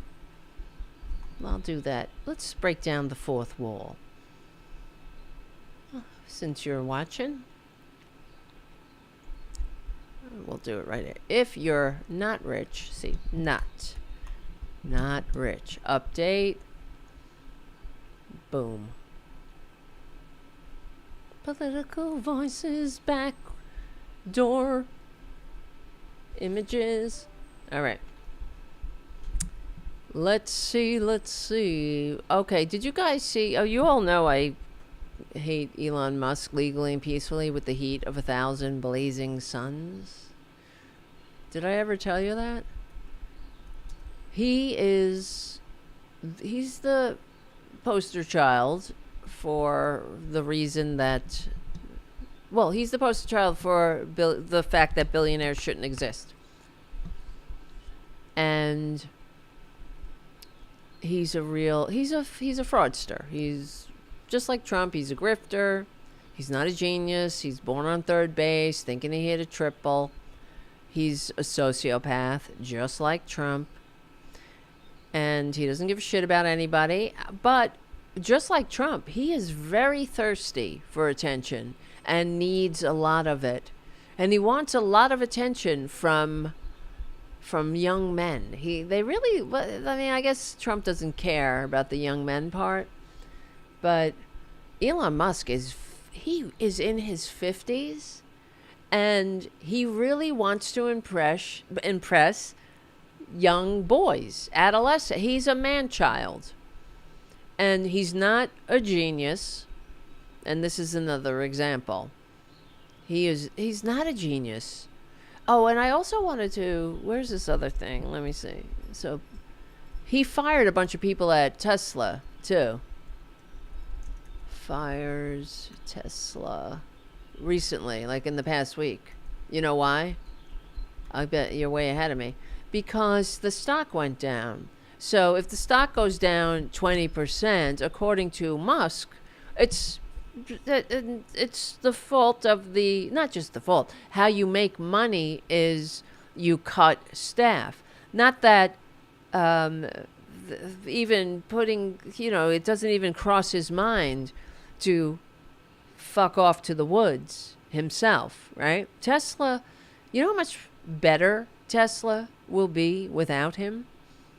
He's the cancer. He's the malignancy. He's the albatross around Tesla's neck. It's not the employees he fired. And he did it because, the stock price went down. And according to reports, what happened, because he's such a piece of shit, this guy, the employee, he didn't even tell them. The employees showed up. The way they found out that they were fired was their ID cards didn't work. When they went to scan them, they were deactivated. Isn't he a dirtbag? And he's the one making Tesla's stock price go down. He's the one. He's the poison, not the workers. And, anyone who works for him, I feel bad for you. I know sometimes, you get a job you don't realize you're going to be working for this douchebag. But some of them, I guess, maybe went there on purpose because they liked him. I remember I told you guys when I was last on a plane going to Robyn's, her Hornin, when we had the Hornin a couple years ago. It was actually a while ago now. That's the last time I was on a plane. And I'm not getting on a plane anytime soon if I can help it, because of the danger that the maggots are creating. But yeah, I feel bad. Planes are fucking falling out of the sky. It's only gonna get worse. And what was that stupid video? I watched a movie. It was horrible. It was about how the world was going to get attacked by aliens, or was it one of these end of the world things. It was very awful. And there were a lot of actors in it, and I couldn't believe the ensemble cast. I can't remember what it was. Maybe it was a meteor. A meteor was coming to Earth. But one of the guys from Game of Thrones who played Sam on Game of Thrones. Let's see. What's that guy's name? Thrones. Jon Snow's friend Sam. Samuel Tarly. Let's see. Samuel Tarly. What other movies was that actor in? So the guy who played Samuel Tarly, yes, I think it was Moonfall, Twisted Nerves painting. Yes, that's what it was. It was horrible. I wanted my money back. It was the worst piece of shit I'd seen, and it was so formulaic. It was like, it had every cliche that a movie could have. And I couldn't believe how many people, I guess it was a paycheck. You get together and you make a movie, but I don't know. It had to cost a few million at least. What a waste. But in that movie, the guy who played Samuel Tarly, his name is John Bradley. He played some kind of scientist, and all throughout the movie, he kept saying, "What would Elon Musk do?" And he had a picture of Elon Musk on his desk, and he would always say, when he did something, he'd say, "Thank you, Elon Musk." It was so fucking disgusting, even at the time. And it was before Elon Musk was revealed to be truly as repugnant as he is, I guess. But it was he's still kind of repugnant. And I was so wanting to vomit every time he said that. And I was like, who paid this guy? Like, maybe this is part of Musk's marketing. Maybe he gave money to make this movie, and part of it was that he got to influence the script, where they were elevating him like he's some kind of benevolent actor on Earth. It was gross. Oh, really? So you saw it, Twisted Nurse Painting? And it says, it actually put me off movies. Seriously, it was the last film I saw. Wow, you can't make that the last film you saw. You got to cleanse your palate somehow. It was awful. It was really an insult to the entire industry of filmmaking. Right? I think the human caterpillar is more redeemable than that Moonfall movie. It was awful. I mean, really, it was just some kind of propaganda for Elon Musk. Because it happened the entire movie, and to the point where I was just like, come on, rolling my eyes. But I thought, what bullshit is this? And it goes to show you, some people actually think that, I don't know, maybe it is like I'm saying, that Elon Musk gave money to the movie. Because who the fuck else would... Why would people write things like that, put that in a script, and make other human beings say it? I certainly hope that, what's his name? The actor who played him, John Bradley. I hope that he's embarrassed about it now. You know, it's a living, but you gotta put some standards down, you know what I mean? Yeah, the Human Centipede was a cinematic masterpiece, Jim, especially in comparison to Moonfall. And it didn't have all that bullshit about Elon Musk. I mean, Elon Musk should rightly be in the Human Centipede with his ass. Well, would he be the middle? Where would he be? He might be the end, and Trump would be the middle. And Vance would be on Trump, and then you'd have Peter Thiel, right? They would sandwich these fuckers at the Human Centipede level, both head and tail. Oh boy. But yeah, so Elon Musk was the whole thing that he's some kind of Albert Einstein is a complete fiction. What would Elon Musk do? Well, he would fire you. That's what he does. That's the only thing he does. He fires people. That's it. He has money. He bought into companies that already existed, and then he makes those people's lives miserable. And he hates people, you know? I mean, the meaning of life to Elon Musk is to ingratiate Elon Musk. So if he is the cause of their stock price plummeting, of course, he's not going to remove himself, which he should. If he had any concern, if he cared about Tesla, if he cared about his company, or what does he call it, Tesla? He can't even fucking say it right. It's not Tesla. But if you cared about the people who work there, he's like, oh, this is a good company. These are great people, good people that work there. I don't doubt there are good people that work there. So why don't you remove yourself so they can continue to have a job? The meaning of life is not to make Elon Musk wealthier. In fact, if we know what's good for us, we need to strip him of his ill-gotten gains and send him to The Hague to face justice, to face the judgment, to answer for his crimes against humanity. That's for sure. If we knew what was good for us, we'd send these fuckers to the sea cities and build a wall. That's what we would do. These people, you know, who says that they get to play in our reindeer games, for fuck's sake, right?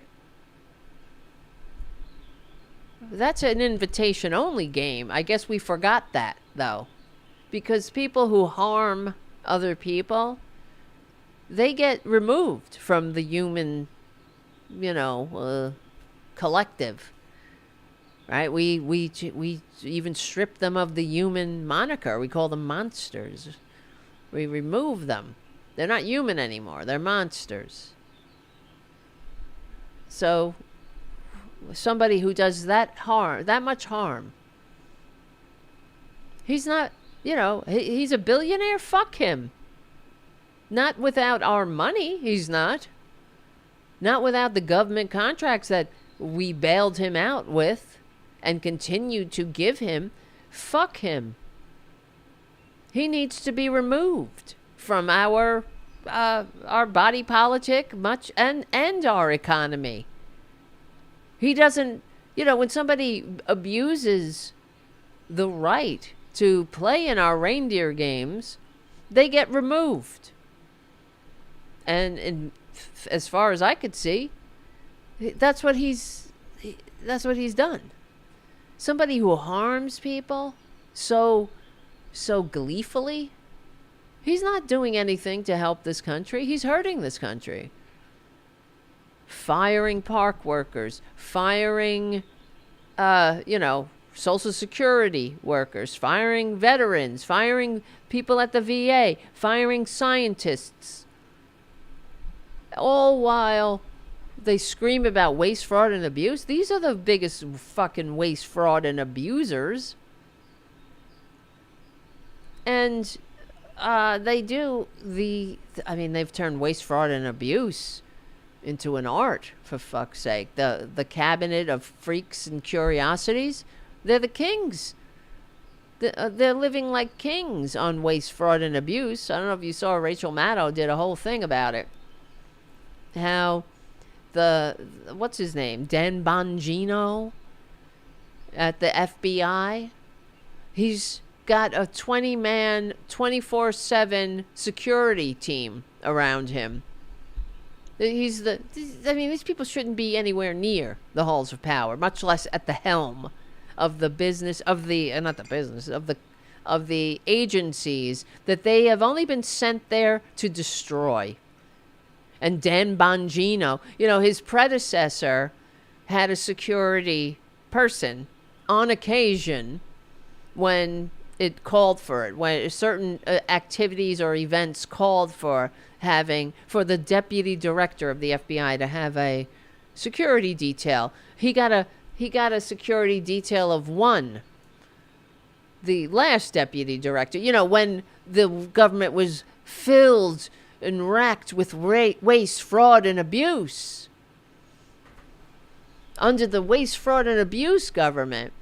But now under the watchful eye of the Republican Party, the Trumpanzee death cult, Dan Bongino needs a 24-hour, 7-day-a-week, round-the-clock security detail of 20 agents. 20. That's more than the vice president gets. To watch his fucking sorry ass? I thought he was such a manly man of masculinity. What is he afraid of? Oh, well, you know what he said? We just have to trust him. He can't tell us. There's lots of things going on. You will never know. I wish I could tell you. I really wish I could tell you. All the things, the security things happening. But trust me, he said we're just gonna have to take his word for it. That he needs those 20 guys. And I'm sure they're guys too, of course, because they must look very good in those tight suits. He wants them around him 24 hours a day. What are they going to do? Watch him sleep? Look at him sleeping. What a dear. He's so peaceful the way he sleeps. Thank God he's the deputy director of the FBI. We don't have to deal with all that wokeness anymore. The wokeness of actually making rich people accountable for their crimes. Remember when things actually mattered? When the whole no man is above the law, we got to say things like that without without a sense of shame or irony. Yeah, and also Kash Patel, he gets his personal trainer at the FBI. And also, this is what they do. They're making America great. He redid his entire office. It wasn't good enough for him. He needed to, get a whole upgrade in the office, even though he's not going to be in the office because he says he's going to work from home. And I thought that working from home, if you listen to the maggots, you listen to Musk and Trader Trump and the rest of the maggots, they hate Americans who work from home. That's when you're playing golf or waste, fraud, and abusing everybody, taking advantage. But different rules. Different rules for the maggots. Waste, fraud, and abuse. Yeah, Dan Bond. Oh, they're also taking private jets and helicopters everywhere, because who wants to sit in traffic, right? Also, then there's, what's his name? Who's the guy? Burgum? Doug Burgum? He is making the employees at the Department of the Interior, I kid you not, I am about to kid you not, he is making them bake cookies for him. They have, apparently there's some kind of oven there. So he's of course treating the Department of the Interior like his own personal fiefdom. I mean, these people are living like Roman emperors, while they want us to be the plebeians. So he wants fresh baked cookies, Doug Burgum, and he's very upset. Let me see. When, in fact, he sent some of the cookies back once, said they weren't good enough. I kid you not. Could you imagine if anyone in the Obama or the Biden administration, I can't talk, Doug Burgum. Could you imagine if any of them had done anything near this? And it comes from The Atlantic, and they had 3 sources confirming, because I'm sure that the people who work at the Department of the Interior are like, fuck this, right? But you need your job.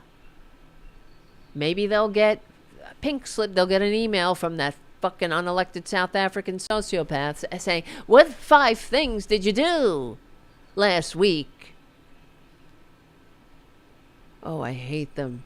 Yeah, so Interior Secretary Doug Burgum likes chocolate chip cookies, freshly baked and warm.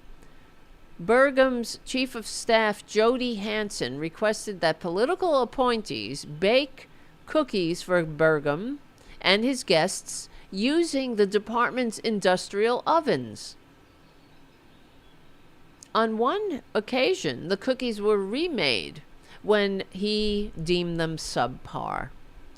He also requires political appointees to serve his guests multi-course meals,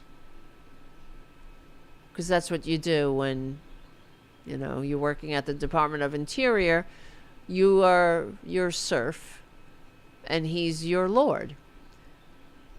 Yeah, 4 people familiar with Burgum's leadership who requested anonymity told The Atlantic that Burgum is focused on his status as the leader of this minor cabinet department, and those who ran his office repeatedly make unusual demands to the Department of Interior's employees. Waste, fraud, and abuse.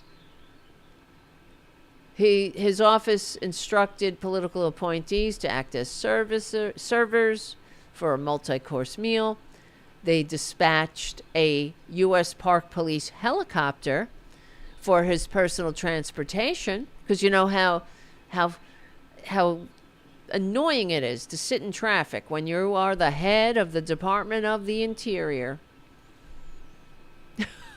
You got to get there right away. You know, there's an emergency. There's a cookie. There's a warm cookie getting cold.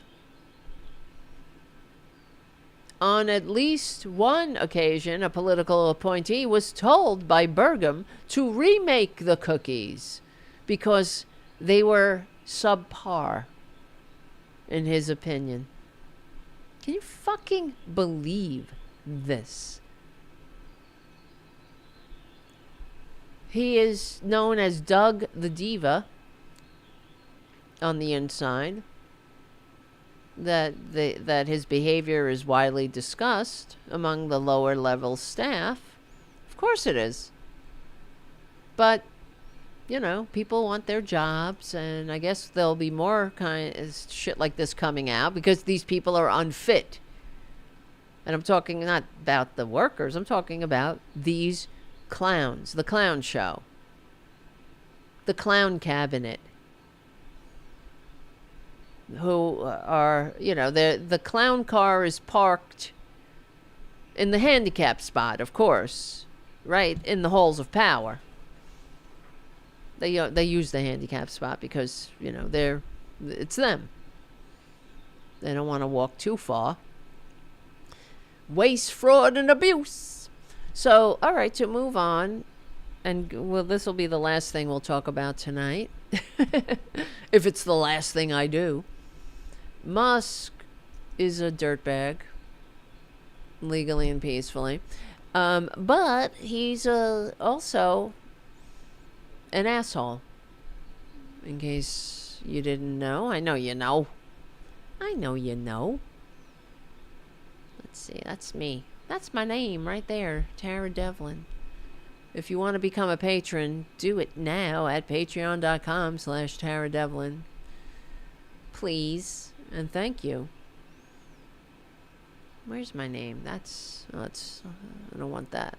It's going right across my face. Whatever. How come that won't turn on? What's going on there? Weird. Oh, it's down there, huh? Look at that. How interesting.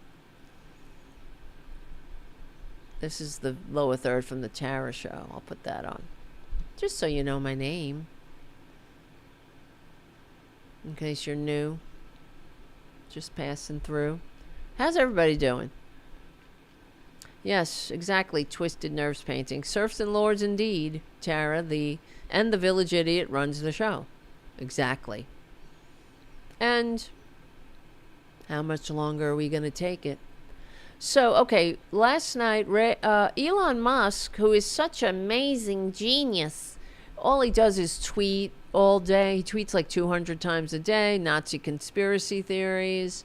He fires people, dances around with a chainsaw. He loves firing people. You know, it's like he loves firing people like Trump loves turning the world economy into shit. Because he hates everyone secretly. And openly. I mean, he can't help it because he's a malignant narcissist and he wants to do as much harm as possible. But last night, Elon Musk was in his private jet and he went live with some bullshit saying that he was testing some bullshit. Where is it? Where the fuck is it? Sorry. Trying to find it. Why don't I get more prepared? Well, if you helped me by becoming a patron at patreon.com, things could be more prepared. We could have, I don't know, we could use Teams and it wouldn't go silent. Where is it? Live stream. Trying to find this. Musk, Twitter, because I was looking at it earlier.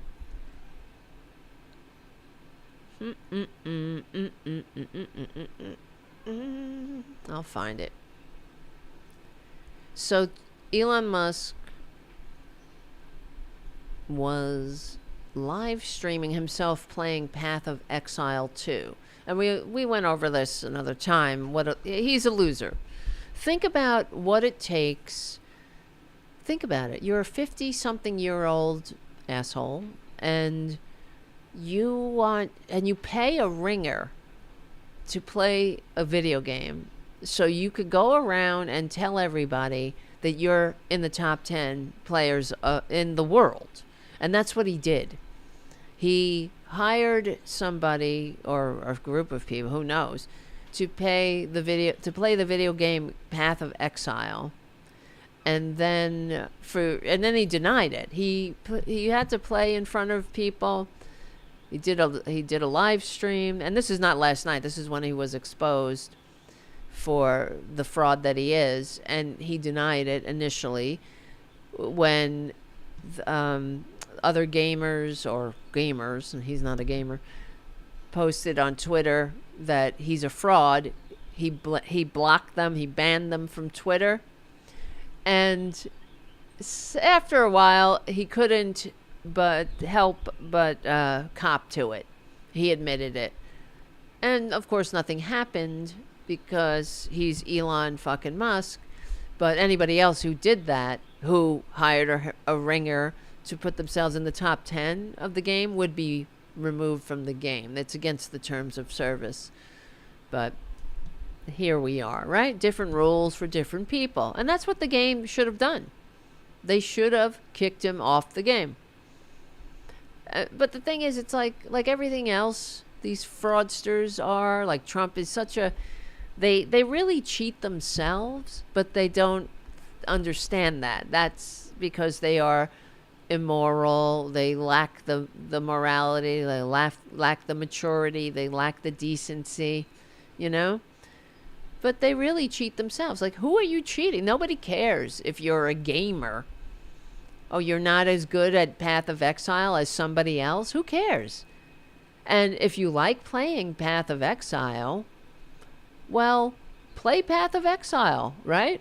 And use it as a way to blow off steam, or, you know what I mean? There's benefits to playing video games. I've been playing video games my whole life. You know, right? Relaxation, challenge, the community. But because you hire ringers, you don't get those advantages. You get none of that. You don't get the feeling of accomplishment when you overcome a challenge or solve a puzzle or whatnot. But that's not what it's about. It's like Trump paying people to take his tests in school and sit in his lectures and write his papers. You don't get the knowledge. You just get the piece of paper that says, look at me. I'm a somebody. I'm not a loser. And there he is playing Path of Exile. But he died numerous times. He doesn't know what he's doing. You know, he's basically... He's not, I guess he knows a little bit how to play. He's not like me. I don't play this game. I don't care. There's no desire. I don't have a desire to go in there and fraudulently become the top 10 player of Path of Exile. Right? How stupid. What does that say about you? That you are so small that you have to lie about it. And he got mad. Here's the other thing. Wait, where is it? I didn't want to do that. I wanted to just play that. Come on. Not that. Not that. Come on, man. Where's the Path of Exile link? I just had it. Sorry, guys. Become a patron. Won't somebody become a patron? No, I mean, we have patrons, but... Oh, God. Why am I looking at... There's a pic... Oh, you didn't see it. It was Mark Zuckerberg. Why am I looking at Zuckerberg? What a nightmare. Come on. Come on. How's everybody doing?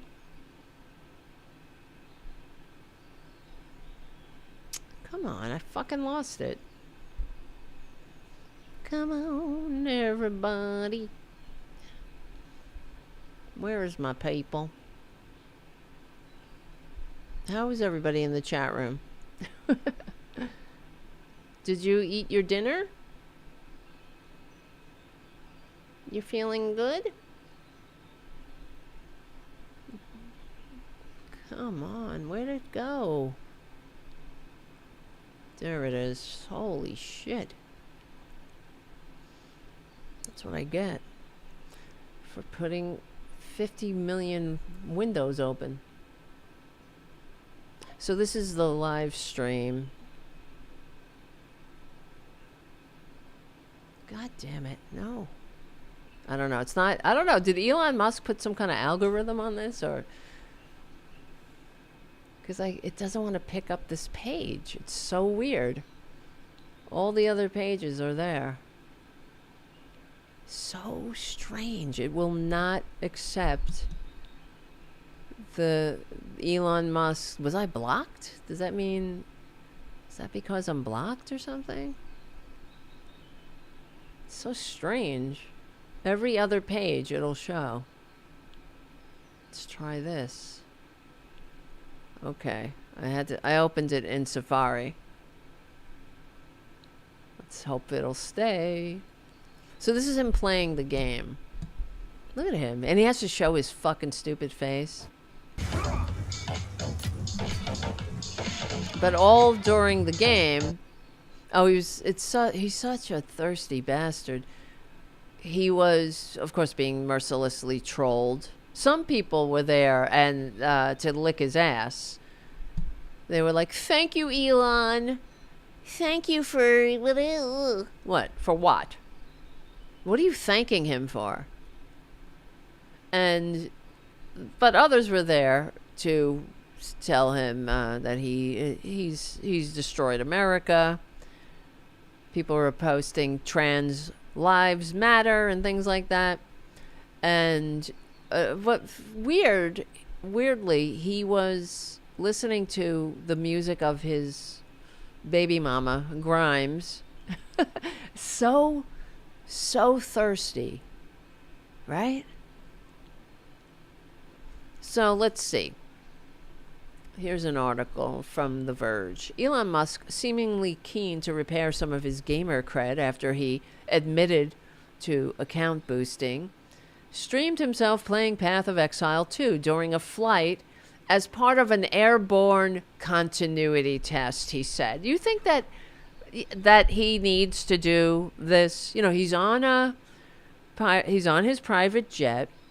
He says he's doing it to test Starlink, his internet service. Well, fuck you and Starlink, okay? But anybody can do that.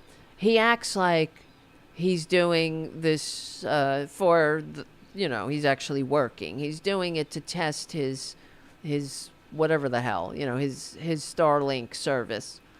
Well, not service. He only serves himself, but you know what I'm saying. And couching it as airborne continuity test. You don't need to stream that live. You could do it privately too. But he wants everybody to watch him. He wants people to like him. Sort of like when Trump had him during the campaign, when he jumped on stage and people booed him, right? He didn't like that. He really doesn't like that people don't like him. That's how fragile he is. And this is why he has to fake everything. Because inside, he hates himself. He knows he's a fraud. Just like Trump. That's why he's like, when anybody insults Trump, he's like, well, if you hit me, I hit back 10 times harder. Even though it's coming from an account that has 5 followers or something like that. It's true. I hit back 10 times harder. Because you're 10 times the loser. And you know that. And when somebody insults you, you don't brush it off because you know it's not true. You get upset. You know, if somebody says, I don't like you, I don't like your whatever, or, you know, if somebody, they attack me all the time, these fucking maggots. I don't sit around, oh, the maggots don't like me, or what. I don't care what they say. It's, you know, it proves me right. In fact, I consider it a compliment. I don't sit around thirsty for their accolades. And to think that he's a grown-ass man with 14 kids, 11 of whom were created, you know, without him being present, which says it all, because he has a botched penis, you know, allegedly, according to multiple reports. So he was upset during the stream. People were calling him names, and at one point he wrote, he was basically mute during the whole thing, but at one point he said, a lot of retards on here. Okay? That's the richest man on earth. I thought that's a genius. That's the genius Elon Musk. A lot of retards on here.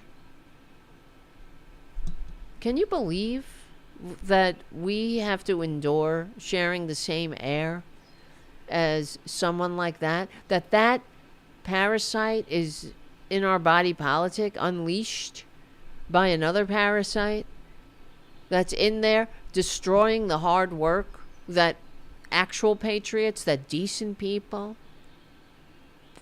built and put together to help other peoples, to help our community, our country, to make us a shining city on a hill. And this piece of shit is up there, is in our personal data, in our bureaucracy, that he fucking has no business being anywhere near. And that's what he has, right? He has Nazi encouragement.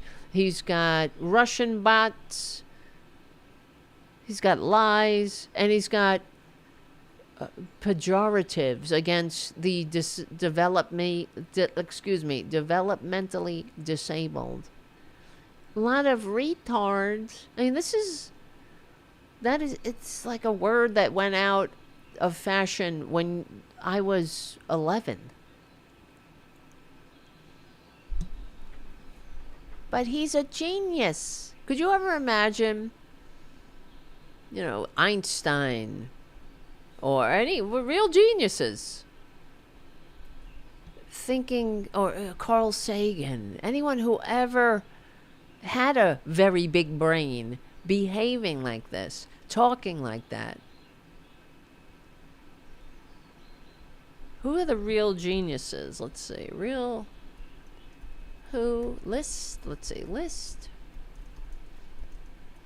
I'm just asking the AI to see if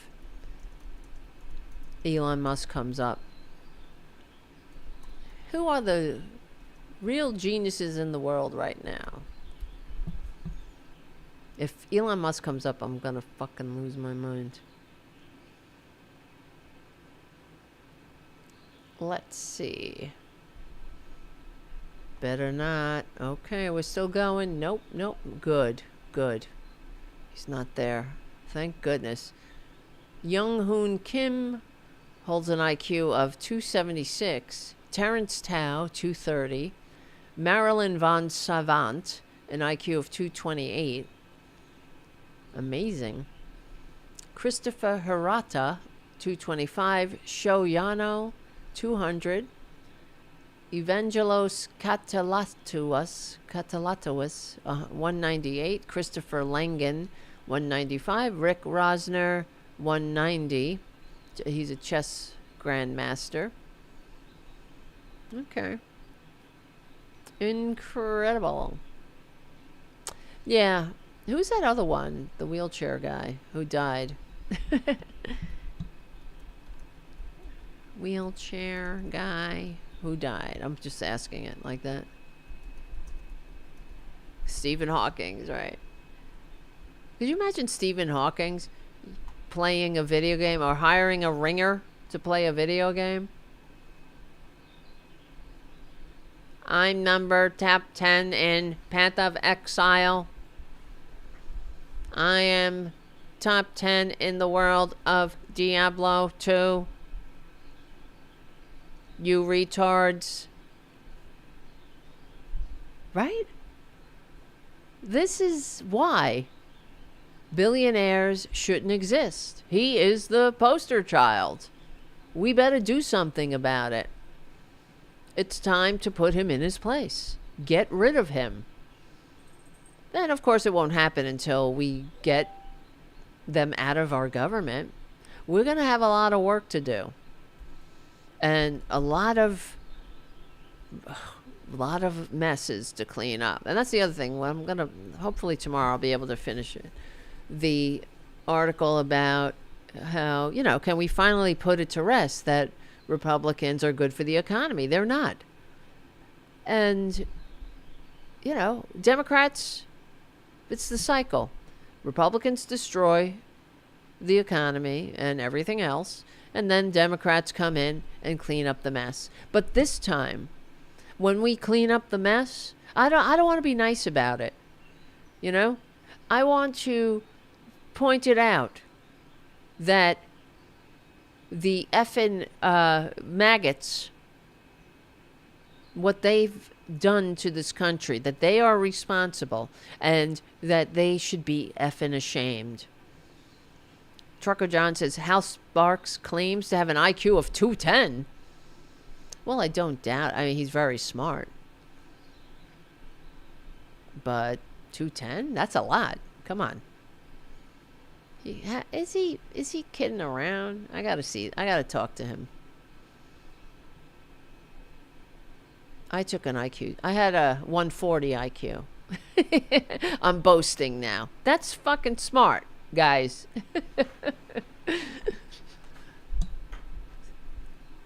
210? You can't have a 210. He would be on this list. He must be kidding. Right? 210 is incredible. You would be up there. You would be on the Jung Hung Kim list. 278? That's Young Hoon Kim. Crazy. Born on May 25th, 1989 in South Korea, holds the world's record for the highest IQ ever recorded. An extraordinary score of 276. His IQ was verified by multiple prestigious organizations, including the official world record and the World Memory Championships and the World Mind Sports Council. Well, Hal better get to the World Mind Sports Council, which operates in partnership with the Guinness World Records. Dr. Kim's intellectual pursuits. How come he's not on Twitter calling people the R word? His pursuits span a wide array of disciplines. And the other thing is why we know he's a genius and that Elon Musk is not. You think that this Dr. Kim gives a shit about being the richest person on Earth? I doubt it. For real. That makes you a petty little grasping, greedy, thirsty bitch. I want to be the richest. And being the richest and it not being enough for you. That is the sign that you are nothing but a basic bitch. That you're a thirsty, basic, needy bitch. Who's not a genius in any sense of the word. And a genius. Do you think that Dr. Kim is sitting around playing Path of Exile or excuse me, paying people to play Path of Exile so he can say, I'm the top 10 in the world I'm in the top 10 of Path of Exile, guys. Can you believe it? Me, Dr. Kim, born in 1989 with a 276 IQ. I can't believe it either. He is a psychologist, a neuroscientist, and has contributed significantly to cognitive science, the study of the mind.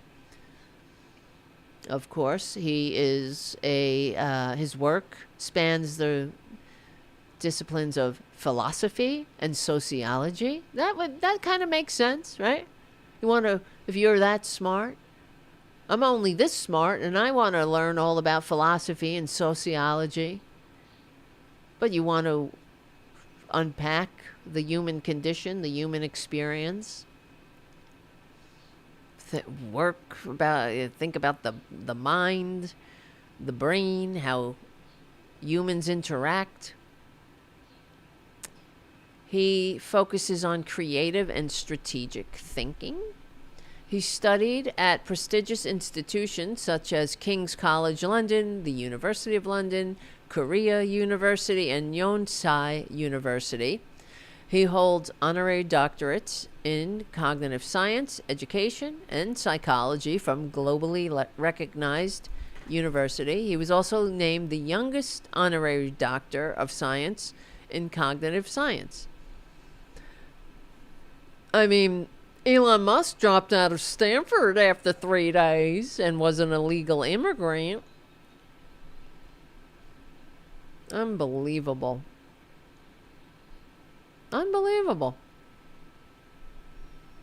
Hey, help us, Elon. What would Elon Musk do? Yes, we all have very good IQs here. No doubt. Trucker John says he has, well, I know he has 135 at least. We're all in that ballpark. And also have the emotional intelligence. That counts too. To get it, to understand that we're in this together, that we don't leave people behind. It takes smarts, but it also takes heart. And that's what we got. Einstein had a 185 IQ. Says on the chat, Trucker John, yes. What's it like to have a 276? You must be bored, at everything. Looking at Elon Musk must make you so fucking bored. Oh my God, you must be like, wow, what a dumb bitch when you look at Elon Musk. He's so smart. And then he names his kid, XAE try 39C3PO I22. Because he's a selfish, needy bitch. Look at me, right? Not about his kid. It's look at me, everybody. Look at me. Not setting his kid up as a successful, autonomous human being.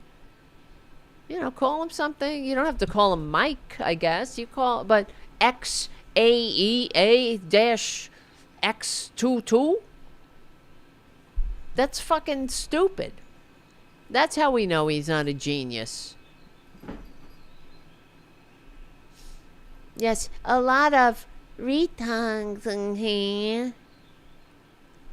What a dumb timeline we live in. I bet you Elon Musk doesn't have a 135 IQ. No doubt. No way. I don't doubt. Maybe he has like a 110, 100. For real. I'm not kidding here. Because what's the average? Most people have like a 80, 90, something like that. And there's a high concentration of that in the Trumpanzee Nuremberg rallies. No doubt. What's the average IQ? IQ. And Trump, oh my God, he's got like a 90, 80. You know, he's got an average IQ because he's a stupid dullard. Let's see. 89. Yeah, that's about his. No doubt. No doubt. United States average IQ in the U.S. is approximately 98, slightly below the global standard of 100. No doubt, of course. Oh, well, we have those red states.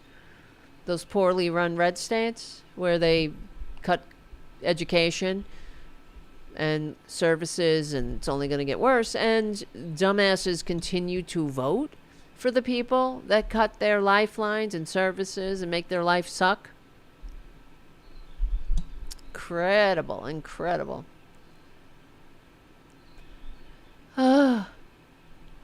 Where is this? Let's see. A video of the stream showed a flow of trolling messages from players as Musk played the game. Like a thirsty little needy bitch. Look at me.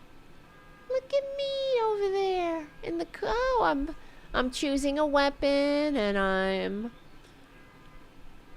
gonna do clear foul Remy with a knife. I'm gonna put a knife there. This is a test, you see. It's the Starlink airborne continuity test. And HSSFFPOE2 to make it seem more credible. Not that I'm a thirsty bitch looking to get other game players who are around the age of 15 to look up to me. Oh, God. And, anybody could do that. Anybody could run a test. Well, let's get Elon. Let's get Elon to run a test. No, I'll run the test. Joe, can you run that airborne continuity test? Elon Musk, I'll do it. Because I got nothing fucking better to do. There's nobody to fire right now. I just tweeted for the 198th time today a Nazi conspiracy meme. Straight out of the bowels of the Kremlin. So let me get on there and show everybody that I'm really not a douchebag. You'll see. Watch. Everybody will love me when I play this game. And they won't mind me firing everyone they know and sending the American dream down the shitter. So, let's see. One player wrote, "You have no friends and will die alone."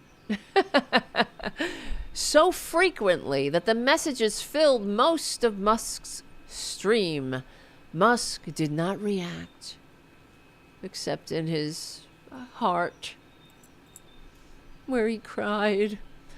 Other messages, the stream made fun of Tesla, declining stock prices, and spread conspiracy theories about the assassination of John F. Kennedy.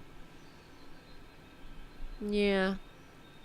What a stupid bastard. Well, we know it got to him because he posted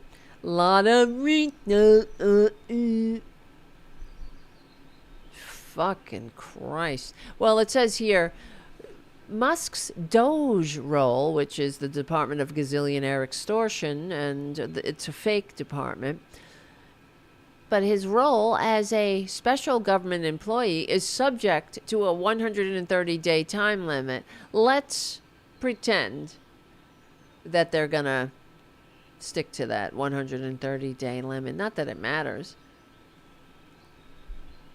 Assuming Musk's first day was Trump's fucking cursed inauguration, his time in the federal government would end on May 30th. Though the damage will be felt for generations. Unbelievable. Another person wrote over and over, die, die, die. talking about, I guess, the character he was playing. I guess. What a... Ugh. Trying to find the other things that were said. Imagine being so needy. Yeah, he was, I don't know, what do they call it? Rage quit. He rage quit. Because, and then he said, lost the connection, but everybody could hear him. Or something like that. I don't know. He's a liar. It doesn't matter. He didn't lose the connection. He couldn't take that people hate his guts. That's what it is. He don't like it. He wants everybody to like him. Look at me. I'm X.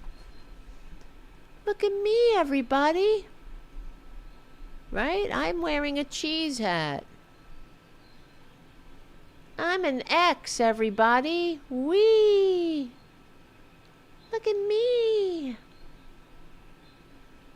I can jump and make an X with my body, everybody. I love that letter X. Like, I mean... Oh my God. Oh my God in heaven. Where is this? Wait a minute. You don't know what I'm looking at.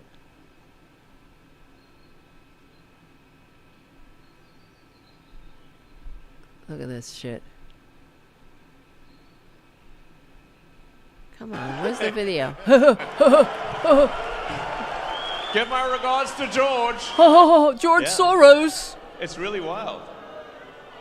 So, like, I mean, it was inevitable that at least a few Soros operatives would be in the audience. Sure. So on point. Give my regards to George. Say hi to George. Oh, really? Yes. You got my $1 million? USA. USA. Oh my God, USA. you fucking hateful USA. bastard. USA. USA. You hate USA. All of these people hate the USA. They don't know what it means, and they're thoroughly confused by her. They hate USA. They hate the nation of immigrants. They hate the nation of laws. They hate e pluribus unum. They hate pledging your life, fortune, and sacred honor to each other. They hate leaving no one behind. They hate that we're in this together. They hate everything that makes America great. They hate diversity. They hate democracy. They hate unity. So, they like selfishness. They like... they like racism. They like, you're on your own, booby. I got mine. Sucks to be you. As long as they got theirs, you see? That's why we are in this boat. Because they are upset that theirs is going away. Now that, if it wasn't just that they were others were being hurt, they'd be completely fine. They're completely fine with everyone else suffering. Because they don't like black people. They don't like gay people. They don't like other people.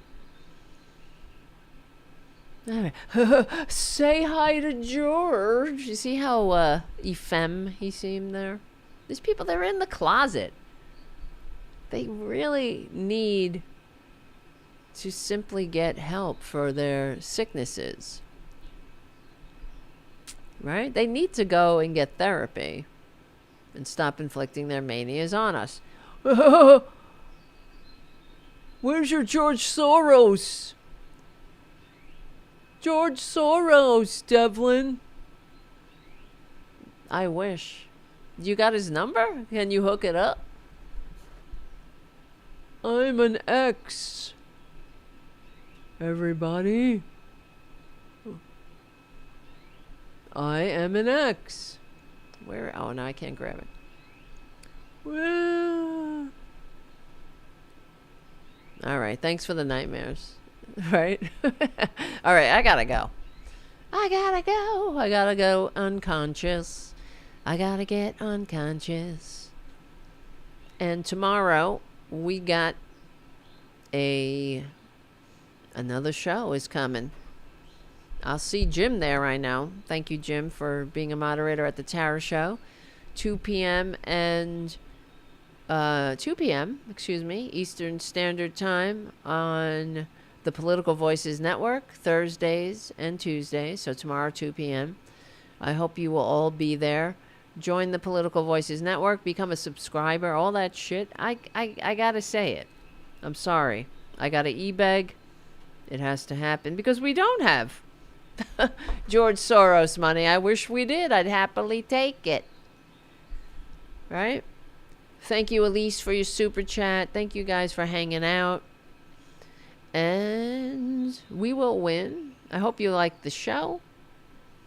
I hope you enjoyed our gathering on Wednesday. Hopefully by next week I'll be able to figure out what went wrong with the connection with Robyn. I'll be able to figure out how to put a fucking Teams call together on this mother effing goddamn eCam platform. Used to be so simple. Yeah, but now it's not. All right, and thank you for hanging out. Remember, we will win. Subscribe to my Substack, please, because I'm taking I'm doing a lot of writing over there and shit. And I'm doing it for you. And for me. And for us. Do I sound like a dick when I say that? I really am. Am I? You could be honest with me. I can take the feedback. How else do we learn? Do I sound like stupid when I say that? I'm only kidding. I don't. No, I need you to do every time you go somewhere, people are telling you to do things, right? They're telling you, subscribe to this, hit that, become a member, give me a super chat, become a patron. I know. I'm there too, but I also have the show. And I'm telling you, it costs money. And, if you want to have a daily show at a set time, one of these years before I croak, we're going to have to get more patrons and more everything. I don't know. Or maybe one day I'll come to my senses and F off to the woods.